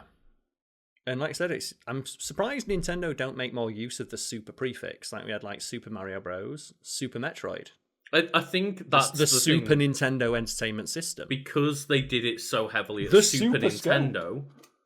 Like everything, the Super Scope. Yeah, but everything Super Nintendo affiliated, like Super Nintendo Entertainment System, every game, not every game, but so many Nintendo games became Super something. So then I feel like to then go to N64 and continue to make Mario 64. Well, it is Super Mario 64, but to keep it as like, Super Metroid.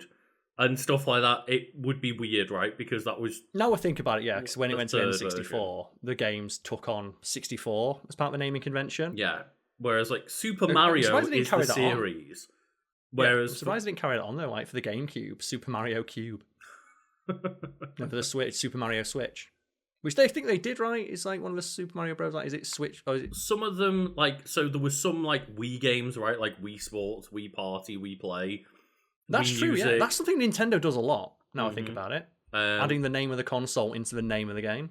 And there is, like, I think there's a couple of games, like, there's 1-2 Switch that came out that wasn't very popular, but that was a launch game for the Switch. They didn't lean too heavily into the Switch as, like, a moniker for the games, though. No. But I've always liked that Nintendo do that. Like, they incorporate the name of the console into the name of something they make. Yeah, even the console does that. Like, Wii U and the DS, like, they did quite a lot of them, where it's like, yeah, you know, they'd be like... DS. Yeah, Super Mario 64, DS. And, like, I'm trying to remember other examples off the top of my head, but I remember there being a few, and, like, a lot of the Wii U games got just U written onto the end of them. Yeah, and they never did it for the GameCube. The GameCube was, like, the one console. Like, for me, the GameCube feels like the most... Even though it's one of the better Nintendo consoles, and I love its library of games, it felt like that's probably the most I've seen Nintendo want to compete directly with its competition rather than doing something different. Where I think like, the GameCube is a box that sits on your shelf and plays video games. There's no gimmick; it just plays games. I do think that it's the last example of them doing it because I do think that like if you look back, probably NES, SNES, and like the Nintendo 64 were also probably, pretty comparable. Like the N64 was more powerful than a PS1, for example. But at the same time, like there was innovation there, right? Like the like take it for granted now, but the analog stick, that was literally something that Nintendo basically invented. That was a new thing that they introduced to that console, whereas the GameCube is just, it plays games. There's very little about that console that was new or innovative. It was just a refinement of what came before. It was maybe the first console that you could carry with a handle like a purse. True. Is that an innovation? I don't know, but it's a thing. I think having probably the biggest thing it did that I wish became more established and something that other consoles opted for is natively having the ability to have 4 people play on it at once.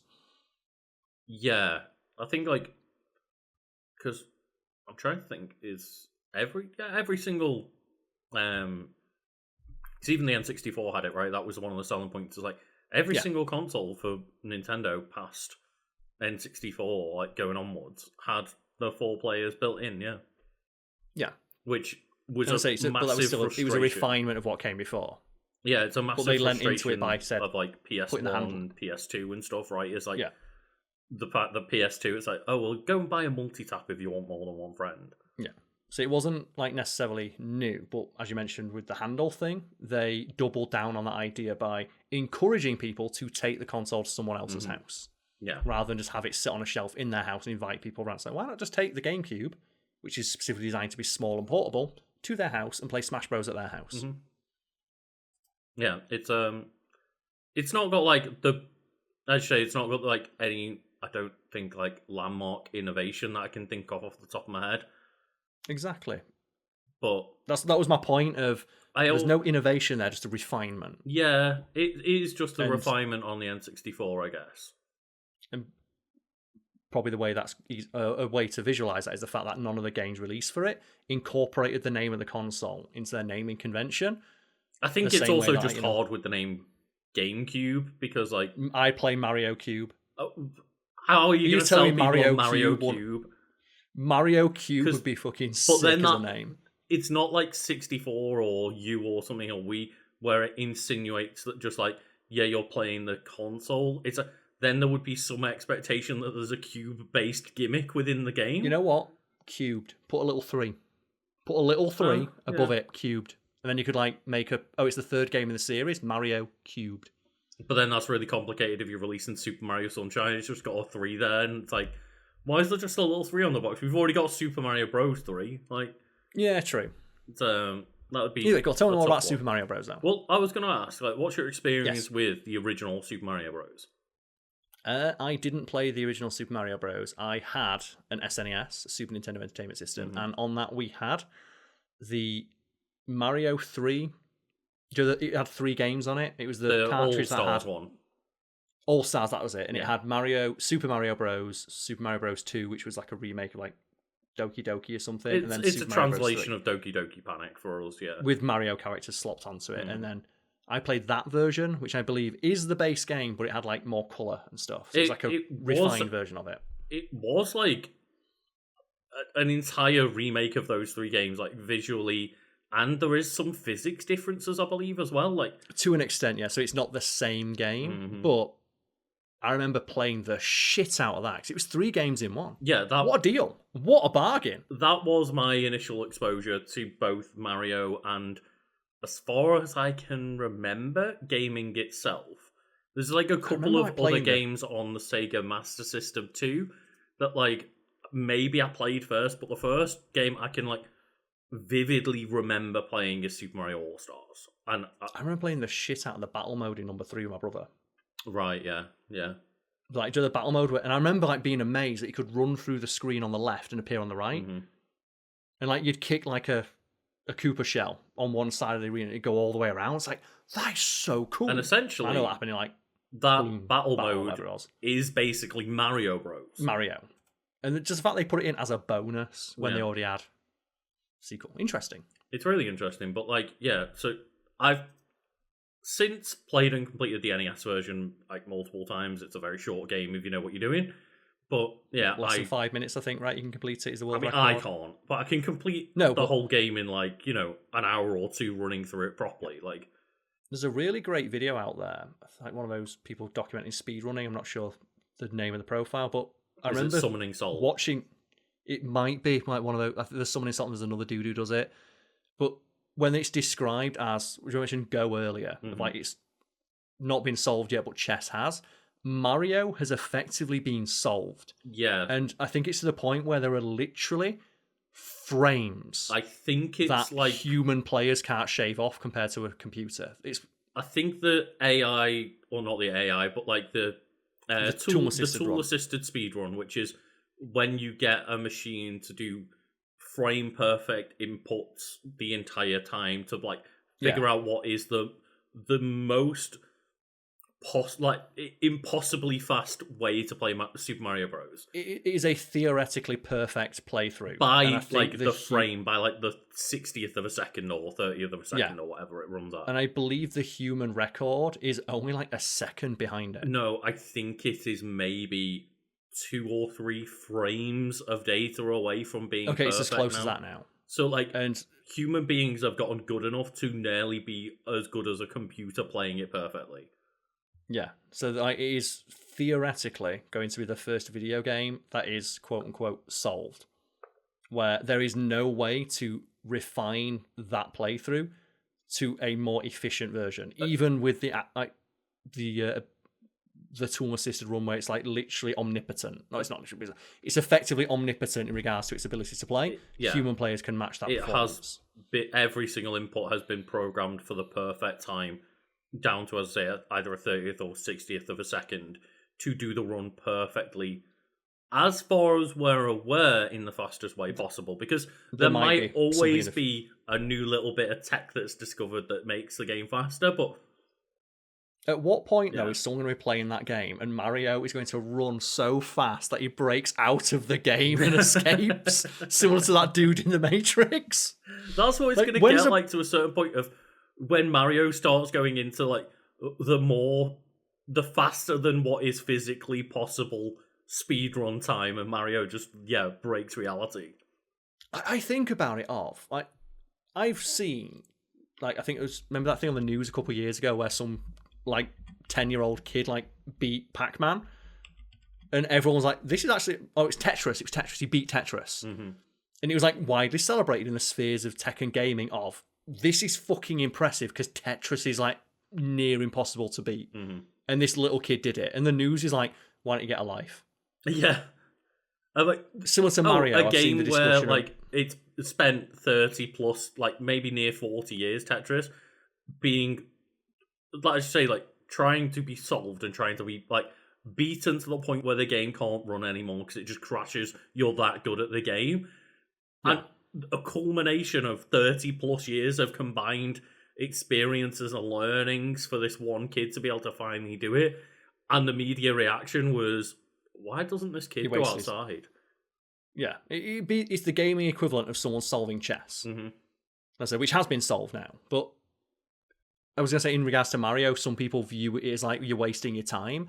I'm endlessly fascinated by the idea of solving something that inherently was not designed to be solved. Of, this is a video game, you're supposed to play it, and then someone went, no, I'm gonna beat it, but I'm not gonna beat it the way that they intend. I want to beat it to the point where it is literally impossible to do better.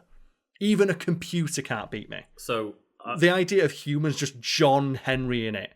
Yeah, and I think it's John. I want to double check. Is it John Henry, like the fucking dude who beat the machine? I've double checked. According to like r/speedrun. Yeah, John Henry. The idea of people fucking John Henry in the shits. People don't know John Henry is a folkloric figure. He's this like huge buff black dude who was like, he laid like railway spikes. Right. And they invented a machine that's like, we've made a machine that makes human obsolete. And John Henry's like, I will beat this machine.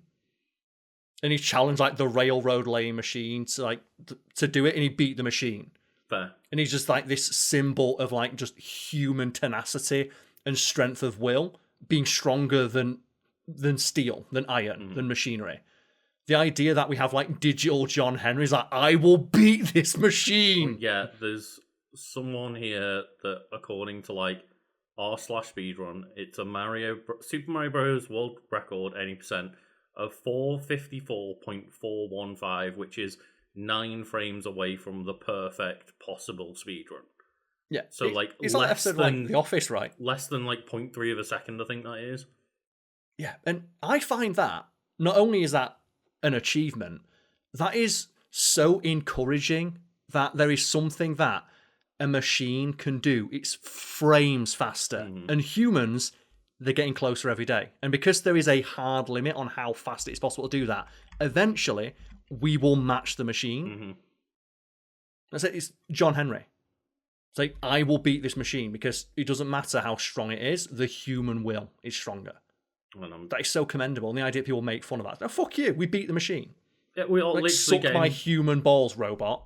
We all get into the point where people are literally perfect at it. Yeah, and it is impossible to do better, even with a theoretically perfect machine. We're getting very, very close. Was it episode of The Office, right, where Dwight beats the sales robot? It's like, fuck you. So yeah, it does say here that 2 months ago that world record was made, and just to give credit to them, it's a Verge 1-1. I love as well when the people set these records, they don't use their real name, even though it is a really commendable achievement. I would want to have that listed under my real name. Man, the fact that, 5, 4, and 2 months ago, the top 3 world records were set in Super Mario Bros. Literally 2 months ago, someone was still getting faster at this game. Yeah, I never understood the weird dismissal people have for an achievement like that because it's digital, especially when you think of it if you compare it to something like chess, or any sort of game. You could be equally as dismissive of chess of you're just moving things around on a board with your fingers. How was that difficult? It's if you actually understood the mechanics and the level of skill and knowledge and effort that went into perfecting this achievement, you wouldn't dismiss it out of hand. Yeah, and I even think something that I would say is less impressive in terms of speedrunning, but say for example, I've learned some speedruns of Resident Evil, right? So you're up there, you're in top 100, right? For RE2 on a specific Claire console run don't matter. Like that. But yeah, it's still an achievement. There's 100 people in the world max who are better at you than this one specific thing. But even that, which is mostly for the people curious, I know the RE2, 3, and 4 speedruns for the remakes. But I have to, do some practice to get back into it. I don't know them off the top of my head as of the time of recording, but close to. The fact that I'd say it's even impressive, just the fact that, okay, a lot of it is just kind of running forward or killing something with a rocket launcher pretty quickly. Just the practice and ability to I'm going to sit here and learn an hour and a half, an hour, 2 hours, 3 hours worth of actions that I need to. There's always refinements to be made. That's that's what I find so fascinating about it. Of we mentioned with Mario, there are frames to be shaved off. That is a level of incremental improvement that is almost to the point of being inconsequential, but it's still improvement. Yeah, it is. And the idea of you can always get a little bit better. And with Mario especially, I am fascinated by the idea there will eventually come a point where it is impossible to improve. There is no improvement to be made. If you said to somebody, okay, I'll check how many frames per second Super Mario Bros. Is. It's similar to have you seen those discussions around Usain Bolt, for example, is approaching the theoretical limit of how fast a human being can run. Yes, yeah. He's not quite there yet, and it will take a while for someone to reach that theoretical limit. But then there's the idea that, what about if in a dozen, 100 years' time, humans are taller and stronger, the same way we're taller and stronger than our ancestors from 100 plus years ago now. Someone could break that limit. Yeah, and I double checked. But with Mario, there is a hard limit of how good you can possibly be. In theory, from our current discoveries of 40 years of playing this game, there is a perfect way to complete it, and there is a perfect version of that completed by a machine that we are approaching. Yeah.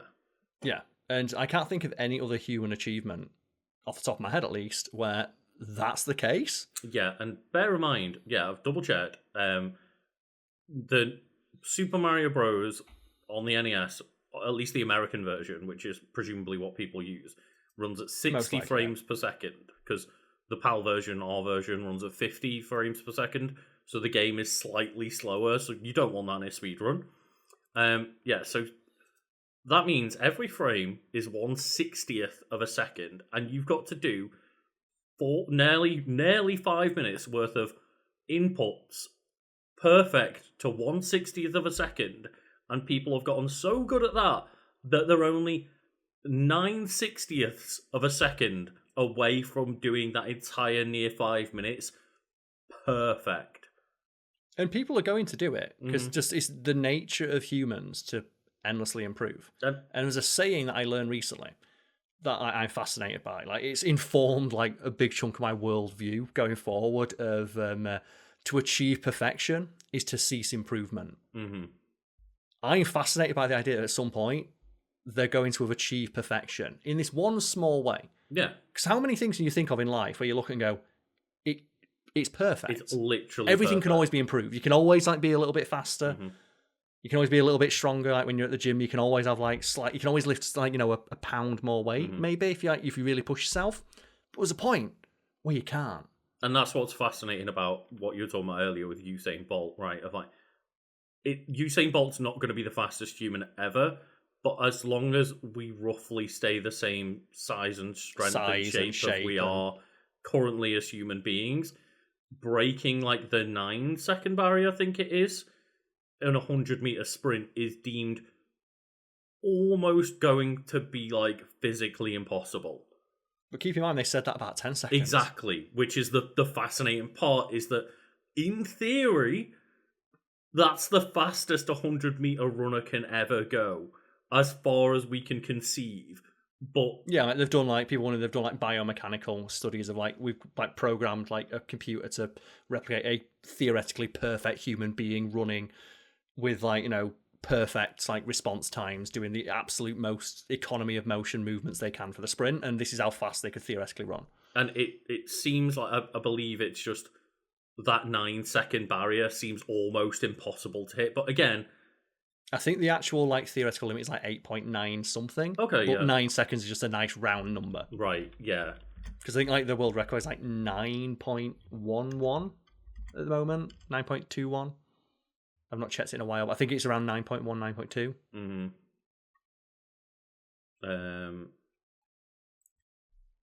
Yeah, it doesn't seem. Oddly enough, yeah, that's I believe in that world record. Short for like the Animatrix. I believe the crux of that is that the guy's going to break the 9-second barrier. So maybe Usain Bolt will do it one day and fucking leave the Matrix. And that's the sad thing about like generational talent, right? And these people who are so skilled. It's similar to like Michael Phelps with the swimming, right? Like these Olympians that are so like they break so many different world records and are like so improved upon previous times that it's like, yeah, the moment they retire is the moment that for a while we have to wait for another one of those people to come around. A once in a generation like talent who has, via a quirk of circumstance and genetics. In Michael Phelps' case, the reason he's so good at swimming? Isn't there something to do with like he has like weirdly like webbed feet or something like that? He has webbed toes. He has size 14 feet, and he has hyperelasticity in his muscles. Right, yeah. And all those factors combined with the fact, obviously, he had like millions of dollars worth of training put into him to turn into like a swimming machine. Well, so I think the best example, I think it's got to be Kate Ledecky. She's the one where she wins like swimming events, where she's celebrating her win as her opponents are doing like it's not even on the final lap yet. Like she's celebrating getting out of the pool and going to a changing room as her opponents are still swimming. Yeah, there's that video that went round. I'm not sure exactly what event it was, but one of the races that she was in the previous Olympics, I think it was, where she was like winning to an extreme where the rest of her opponents couldn't zoom out far enough to get her opponents on camera. Rest of her opponents were off screen as she won, and it's like, oh, that's insane amount of the gain on your opponent. Bear in mind, the other people that you're racing are the other best people in the world. The other Olympians. It's like, dear God. Yeah. It's why I love the Olympics. Mm-hmm. Like, just seeing, like, oh, this is what humans can do. I think it's like, you must have seen, like, the picture, right, of that figure skater who was on the podium and did, like, a jump to celebrate. And she jumps, like, 4 feet in the fucking air. You're like, I didn't even know people could do that. And that was her just celebrating. Mm-hmm.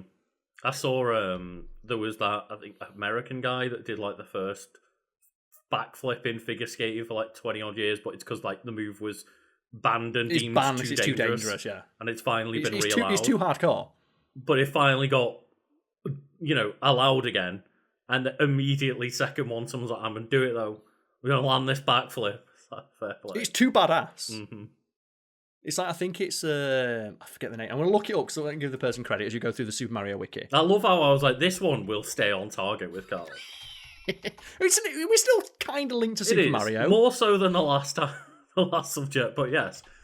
Going back to Super Mario Bros. Itself, Miyamoto and Takashi Tezuka, Tezuka, I believe it's pronounced, who I feel super bad for. It not really, but like, think about Miyamoto of being deemed as like the grandfather of modern video games, all this jazz, and like Mario's dad and Mario and Luigi's dad and all this. And like Tezuka designed the game with Miyamoto. Obviously, Miyamoto was the director and producer and stuff, but like, I can't imagine that many people know Tezuka's name compared to Miyamoto's name.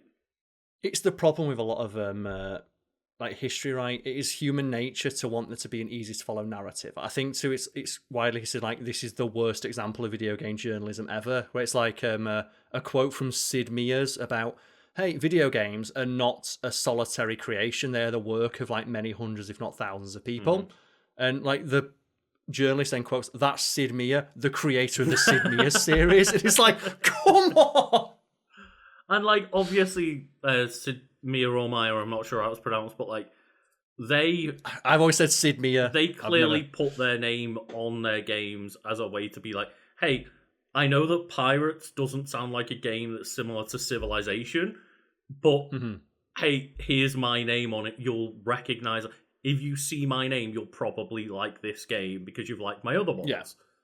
Yeah, but like, it sums it human up. Yeah, so that was a branding decision, and they're clearly acknowledging, okay, it's probably people see me as a bit arsey because I put my name on the box, but I want to acknowledge that I'm not the one just making the game. It's like, that's a quote from the guy who made all these games.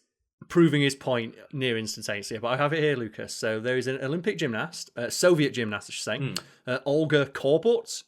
I'm not sure exactly how to pronounce her name, but it's like Korbut. Okay. So I'm going to go for like Olga Korbut, and she invented a move called the Korbut flip.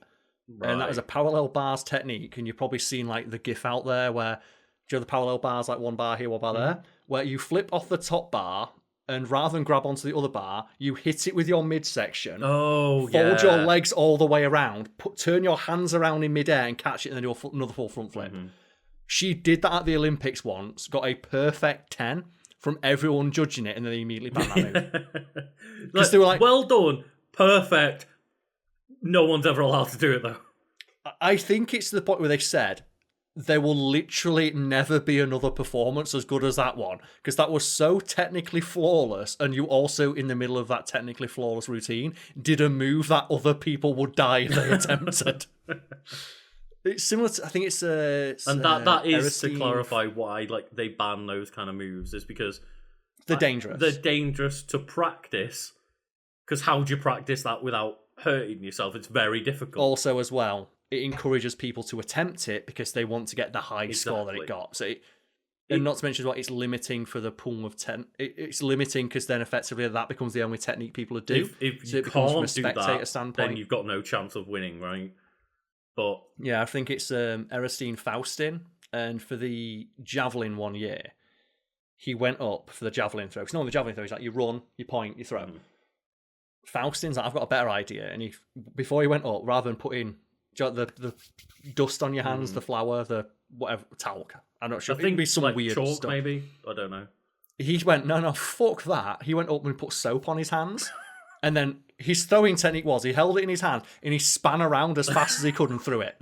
And he threw it like 50 meters or something further than the person before him, got a world record, and then like whatever the governing body of like javelin went, that technique's banned. Yeah. Because they realise that if everyone tries one, that sounds he might let so go. dangerous. It's just It might slide out of his hands and fly into the crowd. whirl around with a giant knife and just like hope it goes in the right direction. I think the first, like, to get like 3 attempts, the first 2 times he tried it, it flew out of his hand. And they went, we've got to ban that because he might hit someone in the audience. Also, it was getting to the point where the javelin was at risk of going over the field of play and hitting someone in the crowd. So I think they banned that technique and redesigned javelins to not go as far. Right. And I think as a result, I think they also banned his throw. And there's some other guy who threw it like 80 meters or something. And they've said like that record will never be beaten because modern javelins are designed to never be thrown that far again. There was like so that guy just has a record forever. There's one time where like someone got hit by a rogue javelin though, right? Because like but it's someone who was measuring it. Yeah. And my favourite bit is the guy still measured it. Oh my god. He got hit by a javelin. Anyway, yeah. I don't know where to go from there. I just can't get over. Just imagine being there on the first day that technique is there, and he just starts spinning. That would be terrifying as an audience member. I think they call it like the Spanish technique as well. Like, we need to ban this. Yeah, dear God. If this becomes the default way javelins are thrown, javelin is no longer a spectator sport. It is weird that we get like metas of sports where they have to ban certain things from the meta, right? Because they're too good. Yeah. It's like sometimes the idea it makes of, like, sense, but it is also infuriating to hear why do we not have Super Javelin as an event where they do the spin? The idea of like it's similar. I hate swimming because Michael Phelps is like the most celebrated Olympian. I've seen breakdowns. Like the only reason it is because swimming is the only sport where they make you do it the stupid way. Right. Where the only reason the butterfly is an event is because if it was just freestyle, people always do front crawl. Like, there's no reason why do they even bother calling it freestyle when it's front crawl. They don't do running events and say you have to run backwards or sideways for this one, which is the equivalent of what the butterfly is. The butterfly is basically you are basically tying the competitor's hands behind their back and saying you're not allowed to do it the most efficient way. You have to do it this stupid way. And why would you get a gold medal in that? Like, they don't do like running backwards. I kind of would appreciate the marathon backwards though. Exactly right. Like run 26 miles. They don't do that for any other sport that way. And as a result, like a lot of like that's why Michael Phelps has such a large amount of gold medals because there's so many like incremental differences in the way you can compete. Yeah, exactly. It's similar to like how many running events there are, right? Of like Usain Bolt was in but I 4 feel like different distances categories. require different skill sets. They do for sure. But still, it means that you're able to compete in like 4 or 5 chances for a gold medal rather than maybe just 1. Yeah, I do like the idea though that initially Usain Bolt, people don't know, like he's like considered to be an anomaly as a sprinter because he's very tall. He's 6'4". And initially, like taller people who display athletic ability, I believe, from Jamaica, and Jamaica has a very like proud sporting history, especially around athletics. He was initially picked by, well, you're tall, you're fast, you're going to be a long distance runner, marathon runner, or maybe like the 1,000 meters, 10,000 meters. And apparently, he just hated doing it. It's like it's boring. And he wants to be a sprinter and said, you're too tall to be a sprinter because tall people take a while to get to full stride. And when you're only running for 9 seconds, that's not enough time to get up to speed. But as a result of him being so tall and having such long legs and such powerful muscles in those legs, he has such explosive starts compared to a shorter man. It takes him a while to get up to speed, but when he does, his stride is like double that's the thing. That of a shorter man. Like, that's why in the first few seconds, he's normally in line behind, or if not behind a lot of his opponents, but then the next 5 seconds he just overwhelms them. Because his stride is so much further than like the other shorter men, because normally they think like compact, powerful, and no one had ever considered that maybe a taller sprinter might work. Do you know who is compact and powerful, Karl? That's Mario. It's Mario. Like, literally you can watch Mario go to the Olympic Games. The It thing was is, those though, games, right? And like, I love the idea that, like, Sonic, the character that is known for going supersonic speeds, is like, oh well, who's your competition? Oh, like chubby Italian plumber who's 5'2". Fat American plumber. The thing is, Mario is low-key super athletic. Like, Yes. keep in mind, Yeah, Mario, yeah. from a standing position in workman's boots, can do a quadruple backflip. And then after he's done that backflip, perfectly jump off a vertical surface into a front flip. No, Mario is pretty insane. impressive. Yeah, obviously in Super Mario Bros. It is just a simple jump, but when you actually build up like the athleticism that Mario has in, say, for example, like Super Mario Odyssey, it's insane. I do love as well, like, at no point in Mario's career has he ever stopped loving jumping. Yeah. He fucking loves jumping. He's still like, just... woohoo! Every day. Like 40 years of this shit, and he still loves it. To be fair, if I, from a standing position, could do a fucking like quadruple backflip, I'd be doing that shit every day. So I knew a guy in college who's called Backflip Rick. Yeah, fair. You probably guess why he's called Backflip Rick. Every day doing a backflip. And I remember when I initially thought that's a bit douchey, that, and I thought to myself, no, if I could do a backflip, I'm a hater. I'm being a hater. Absolutely love it though if his name was like Backflip Rick. It's like, oh, go on then, like, do your gimmick, and he just does like a perfect cartwheel or something. I'd love it. I remember like when I first roll. It was my first like realization, like, you know what, being a hater is not a use of my energy. Dude, learn to do something. It's a very impressive thing, and if I could do it, if I could do a backflip every day, I'd do a backflip every day. Yeah. I remember once, like, when I was in like high school and like college, there was a guy in there who had like a full perfect 6-pack. And one time, like, I think someone else like, oh, why do you always take your shirt? I went, because I can. Yeah. And I've always appreciated his honesty. Like, he's like, I work out every day to look like this. Why would I not show it off? I was like, you know what? Yeah, I'm not going to be a hater. He did earn that. Yeah, he deserves it. You can sit there and think like, actually, be a hater and think like, oh, that's a bit douchey. But at the same time, person just real proud of their body and they've worked for it. Yeah. But yeah, I do want to mention as well, going back to like the Mario at the Olympic Games. Yeah. There was a story not long ago, and I'll maybe just Google it to just give credit to the author. That's what we just had the Olympics, didn't we? Or the Winter Olympics, yeah, so... Very fitting. Nintendo were mad at Sega and apparently sent them an email or whatever because they'd seen the key art for Mario and Sonic at the Olympic Games, and Sonic's foot was slightly forward compared to Mario's when they were like on the cover art, implying that Sonic is faster. Like one of those corporate dick measuring things of like, your character can't be better than ours. They got an email from Nintendo of like, no, you can't be doing that. Move Sonic's He's foot called back. Super Sonic. I'll tell you what, I bet Sonic is absolutely dog shit at plumbing. Yeah. Like, I bet if he was like, eating like 15 chili dogs and he absolutely destroys that toilet the next day, he can't fix that shit. Yeah. Mario can. He's got a different set of skills. Chili dog shits, man. They must be bad. They're going to be bad. He runs all the time as well, so they're compact. So yeah, this is from Brian at Nintendo Everything. Nintendo demanded Sega to put Mario's foot in front of Sonic's for Mario and Sonic at the Olympic Games. It's like, here's the thing, he's good at one thing, guys. Like, he's good at running. Do you mention earlier, like, humans being like 9 frames behind a robot at playing Mario? Of Mario, you're running in workman's overalls and your work boots, and you are like 1 inch behind the fastest thing alive. That's pretty impressive. Yeah. And Nintendo went, it's not impressive to Sonic enough, is not embarrassing. It's not impressive It's not embarrassing to come second to Sonic. Unless it's game sales, then Mario can run at supersonic speeds. He just chooses not to do it, Karl, okay? I still love it when they have like those driving games with Sonic in them, and the official explanation for why Sonic drives is to give everyone else a chance.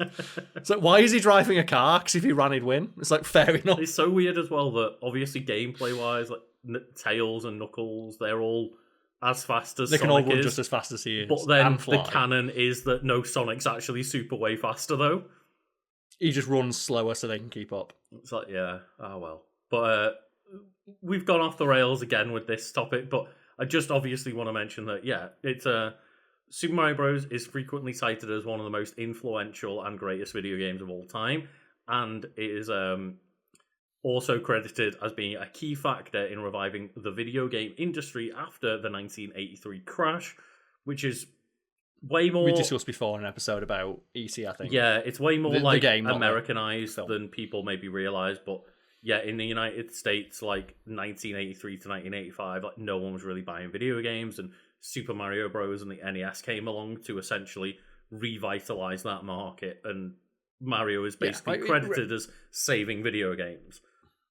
Like, yeah, because obviously Japan still had video games, but America was such a large market that without America buying into the idea of video games, the industry and the medium would not look the same as it is. And that's the thing, like, Mario will always have that over Sonic.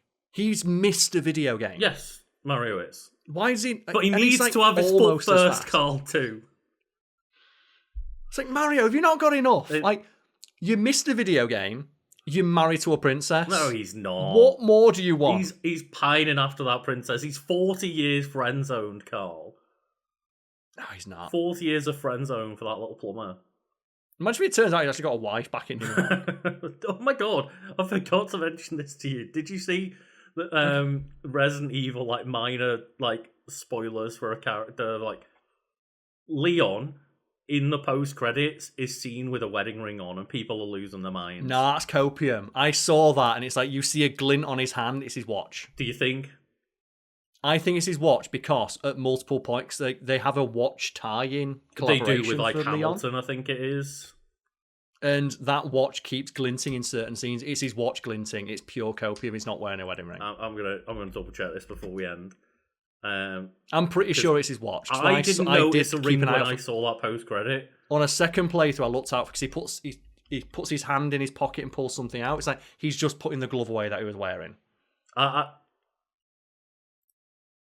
Undeniable evidence of Leon Kennedy wearing a wedding ring in Requiem. If he was, they would have drawn more attention to it. It wouldn't have been an Easter egg. It would have drawn attention to it. It would have been a part of the story. It's not. I do not know yet, but I am. I was aware of it. I watched out for it in the cutscene in my second playthrough. I'm pretty sure it's his watch because there's multiple points throughout the story where his watch glints to draw attention to it. When I've done a quick Google image search, there is what looks like a very clear ring on that man's hand. Okay, it might not. I didn't notice it when I was looking for it. It might not be in the post credits. It might be like in another scene. It's noticeable or something. But there is definitely a ring on that finger. Well, he wears a glove on that hand the entire time. Right. There is a ring on that finger, Karl. Okay, I can imagine if that's a detail I want to drop. That's the thing. Who's he going to be? Everyone wants to marry Leon. Well, here's the thing. Do you think is it Ada? Is it like Claire Redfield? Because that's what people. The meme is that like Chris wanting to marry Claire. It's like the one he wants to get with is not like he wants to get with Ada, but he should get with Claire. Yeah, like Claire and Leon is like the canon pairing because they would create like the fucking super child. I was gonna say, like, we joked about this in another episode one time, right? I'm like, think about the baby that Claire Redfield and Leon Kennedy would produce. Of imagine the Redfield Kennedy baby child of just bioweapons. Beware.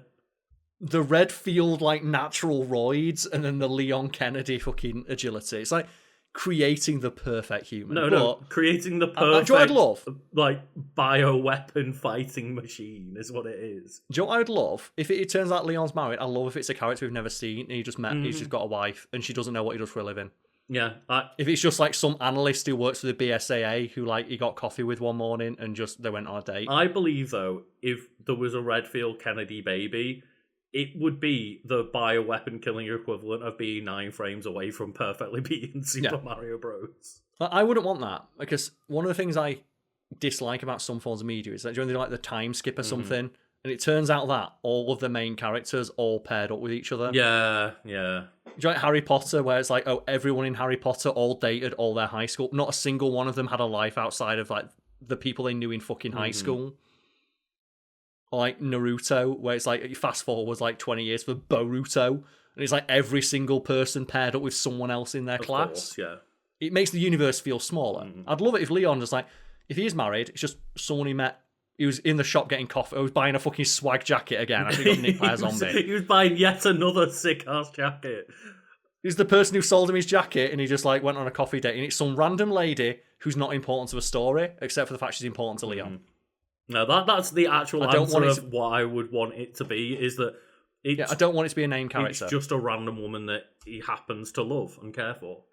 Yeah, and I don't want it to be like a super agent or Ada Wong or anything. It's just some lady he met when he was not being BSAA super badass, and she makes him feel normal, because Leon deserves that. I know that man has a different wedding ring for every different country he goes to, Karl.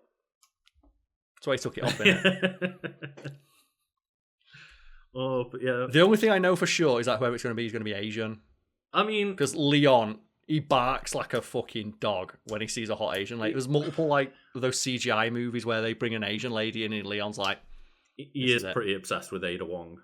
Even though he knows not to trust Ada Wong, he's got, like, one rule written in his rule book, and it's don't trust Ada. And the moment she turns up, he's like, you know what? Take this antiviral. It's fine. I don't need it. The thing is, though, like, when Ada turns up wearing that outfit, you're going to trust her. I didn't say he was wrong in doing so. I just said it was a bad idea. Right. Leon wants Ada Wong to step on his balls, and she's going to, but not in the way he wants. Anyway. Yeah, that'd be my ideal, and it's not going to be, because Resident Evil is like a fucking cartoon series at this point. It's going to be another named character. But Karl, we need to end this podcast, and I don't even know what to say about this podcast. Nothing. This podcast about just us going on a 2-hour rant and rave about random things we can think of. Lucas, you can also call that a podcast. You can. It's just we're meant to have topics, and we just didn't today. We didn't. But yeah, if anyone's still here, thank you for sticking along for the ride. I like episodes like this, but I know that this is not the format we sell to people. I can imagine it would be frustrating to some people, of like, especially when we have a habit of discussing something and then just forgetting it and never going back. It's like, but I wanted to hear about that. So I apologise in that sense, but myself and Lucas are very good friends. We've known each other for a very long time. So these conversations, even if they appear to be all over the place, they feel very natural to me. And they feel like a fun conversation that we just have when we're hanging out, right? We've got a wiki page in front of us instead. That helps. Oh, he's theoretically supposed to guide us. In theory. Theoretically. Can you imagine realistically, this podcast could be like half an hour long. We are only 1.5 hours away from a theoretically frame perfect podcast where we just read all the words on the wiki perfectly. Oh, maybe that could be like a Patreon bonus episode one time of just like, here's what Wiki Weekends would be like if we weren't allowed to go off topic and we just read a wiki. Here's what Wiki Weekends would be like if it was presented by another YouTuber, of us just literally reading out the fucking wiki. I'd be down for that as a Patreon perk. Of like, we're just going to, why would we make people pay for that? That'd be so mean. About your exclusive video, it's us reading a Wikipedia page. Just to give people an idea, right? Or maybe just as a perk, right? We've got audio versions of these videos. Maybe like we can pick. Okay, if anyone's got a favorite video we did, I will just read the wiki from start to finish. And then it'll be like, do one on Batman or something where it's like, this character that's been around for 70 years and it's going to take us an hour to get through. We can just read a section, right? Just read like the powers and abilities section. I'll read the whole page, Karl. But yeah, thank you. Spelling mistakes and all. Thank you for joining us on this wild ride. This became a Resident Evil game at some point of just this entire podcast was like, here's another like wild, crazy helicopter crash that just completely sidetracked the objective to something else. I am 100% down though for a bonus video being the frame perfect podcast, and it's just us reading the wiki with no deviation. Just no intro, no deviation, nothing. Just read a wiki frame page. Perfect podcast. Let's go. The Quickster with the uncanny ability to shout out our supporters on Patreon. Shout out all of the supporters we have over on our Patreon. You want to see me do it again? You want to see me do it again? I can't believe it's March already, mate. Don't. Oh, it's like... It's not been great so far, has it? It has not been a good 2026, to say the least. But that only makes us appreciate our big PP supporters over on Patreon all the more. It does indeed, yeah. Like, 26 has not been off to a great start, so it's really nice to know that we've got people out there supporting us as much as we do. Yes, it is humbling and scary. It's scary to have that much influence. And who's the first person we need to shout out? Because you've mixed things up today, and you think, no, that alphabetical order stuff, that's old hat. I've mixed up the order now. I reversed it, Karl. You have reverse alphabetical order. What a madman. So who's the first one we need to shout out? Well, we need to, of course, shout out the army that is Ghost, Ghost, Ghost, Ghost, Ghost, Little Ghost, Ghost, Ghost, Ghost, Ghost, Ghost, and they are all little ghost emojis, as I say, the little army of ghost emojis. The thing is, though, I can't tell, because Little Ghost has been a long-time supporter now. Are there more ghosts, or am I just used to the amount of ghosts? I'll never know. I can never remember whether there's, like, just an extra ghost been added or not. Like, are we going to get to the point where just, like, our shout-outs at the end of our videos are going to be just the entirety of 13 ghosts? I can just upload Matthew Lillard, just absolutely... To be like fair, going ham in 13 ghosts. Because how many ghosts have we got? That's 10 we're ghosts. not far off, because we've got Little Ghost the name and 10 ghosts, so we're at 11 ghosts right That's there. 11 ghosts. We're so That's a close lot to of 13 ghosts. That's ghosts. an entire football team. It is. I can't We should be the easiest football team ever to beat, right? Imagine the goalkeeper of a ghost football team. Fucking nailed it, 82-0. I can't wait for Karl to have to find a clip of football to put in now. What did I just say? Did I just say there's a petting zoo downstairs? No! There are ghosts downstairs, Arthur. Right? But moving swiftly on, the next person to shout out is another long-time supporter, and they are continuing on with their trend of making myself and Lucas feel exceptionally white, because their name is written in another language, and it's a language neither myself nor Lucas speak, and their name is simply Tinakui Horchata, Niklat Wan Nietzsche Pansilil Wan Neo Paktok Mosla Niknetel Ettel. And that was pronounced, and I checked, I reached out to someone who speaks this language, and they said it's pronounced bad. Poorly. And it's funny because you can tell the embarrassment that I felt a few months ago giving the shout out to Tinakui or Chatter of just, it's been Karl ever since. The shame cam it got me too much.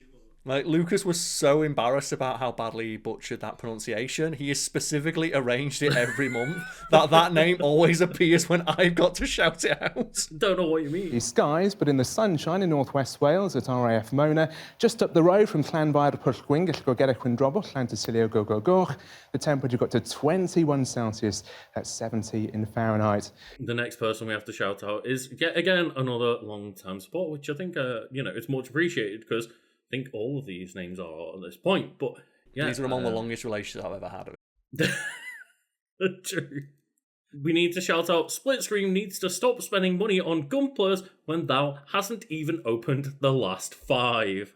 And all I can think when I hear the word Gunpler is my ex who referred to Bionicle as Gunpler for white people. And it's called fucking deal. It put me on my ass for like 5 minutes. It's such a good one. Can you find the power? Bionicle. Each set sold separately. And I can't specifically sympathise with the Gunpla situation, but I can sympathise with the fact that, like, oh yeah, like, I've bought many video games in the past, and just, like, that backlog just builds up, and you feel so guilty. It just, like, Death Stranded 2's just looking at me as I'm playing, like, Resident Evil 9. It's like, we only got halfway there, Lucas. I'm like, yeah, but Resident Evil. For me, it's the manga. I bought like a shit ton of like this really bad manga that I mentioned in a video a while back. And it's like, I'm not enjoying reading this, but it cost me like £6 a book. I'm not wasting that £6. Mm-hmm. Well, speaking of got to get through it, like, everyone's favourite. I was going to mention who sing it, but I forgot. Is that? I don't know. It's a song. Because the next person to shout out is, once again, a long-time supporter, Rosalindith Memphis. And I'm going to continue on with my trend of just putting in the most god-awful Nightcore remix of Walking in Memphis. And I will continue to do so until Rosalindith Memphis reaches out personally. Like, I fucking hate that song. Stop it. You stop it right now. But the fact they've kept the same name and the same level of support means that we must be doing something right.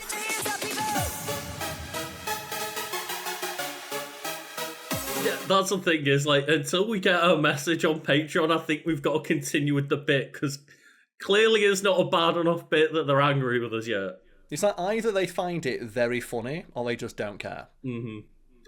I'm reminded of that like great like Tumblr post of the person like, yeah, my dad went to like college with Ted Bundy, and every like weekend said, "I'll see you Monday Bundy," and I can't imagine how much Ted Bundy wanted to kill him for it. That's what I imagine it's like. You're just like, the joke wasn't funny, and it's definitely not funny like a year into it, but now you've committed. And Lucas, moving on, who do we have to shout out next? Well, the next person we have to shout out is another person that has continued to keep the same name, and that is Ranma Soatome. And I think I've said it different every single time. I'm just like, you know what? We'll mix it up. We're one of them. You know, we're just throwing darts at a dartboard, and eventually I'm going to hit that bullseye. It's fine, because I looked up like the dub of the anime that's from, and the English people pronounce it different every time as well. Is that just like a thing of old animes where just it wasn't popular enough and the dubs weren't high budget enough for them to care? Yeah, it's like the most legendary like bad translation will always be Samurai Cop. Okay. Like in Samurai Cop, which is about a cop who wields a samurai sword, he's asked, what does katana mean? He said, it means Japanese sword. And it's just, that's not what it means. But he's committed. What does katana mean? It means Japanese sword. And speaking of, like, you know, fuck you, we've got Fallopian Starship and the Tunnel of Love, which the more I hear it, the more it's a sex reference. I mean, it's the Tunnel of Life, Carl. Tunnel of Life? Oh, shit, yeah, Tunnel of Love. That's definitely a sex reference. Tunnel of Life, maybe it's just they had a really formative experience going through a tunnel, which still sounds like a sex thing, and I'm really trying to move away from the metaphor, but it works on so many levels. Oh, like, you took this beautiful thing and just went, you know what, Tunnel of Love. They're called Fallopian Starship. Like, they know what they're doing with that name. Like, have you got a favourite Tunnel of Love jokey thing, and is it The Simpsons? I thought you were going to say, have you got a favourite fallopian? No, I was not going to ask that question. You took that one. I think, like, Tunnel of Love, like, it's not quite the same thing, but I do love, like, the Simpsons episode where they go to Duff Gardens and they have, like, the It's a Small World rip-off ride. Mm. No fear for me, no fear for you. I'll have a dog, you have one too. I hate that this is now a thing, I'm sorry. That would be Daddy Grunt, and maybe Daddy Grunt could take little baby grunts as well. The thing is, like, have we ever seen a baby Krogan? Baby Krogan? Because I think the closest we get to a baby Krogan is Grunt. And he's like, what, 1 day old, and he's like 9 foot tall. He's like the genetically perfect mega Krogan. It's like they've injected me with so many growth hormones. I'm a baby. This guy's 50. He's got a mustache. Not according to birth certificate. I don't think there's ever been a more badass from second one, except for that one Urukai in Lord of the Rings, who is born coming out of like the weird pod mid-sword swing. And it's like, that Urukai has a confirmed kill, like, less than 3 seconds after being born. Going for it. Badass does not even begin to cover it. And, you know, and speaking of badasses, the last person we have to shout out today is, and I quote, a bee of light hits bee of awesome square in the forehead. Gah! Cracks begin. It feels like I'm splitting into two. I am available to be hired as a voice actor if you've got literally £0 and you want the project to suck ass. Like, just get both of us in. Let's do it. I would do voice acting for free for a fan if they can prove that they might sponsor a Patreon spot. I would swap voice acting in return for a Patreon spot. Let's go. I'll make that as a standing offer if you are a long-time supporter on our Patreon at the Big PP tier. I will give you some voice acting for free. I second that, but I do appreciate the idea of, like, using this shout-out to get us to essentially act out mini-scenes.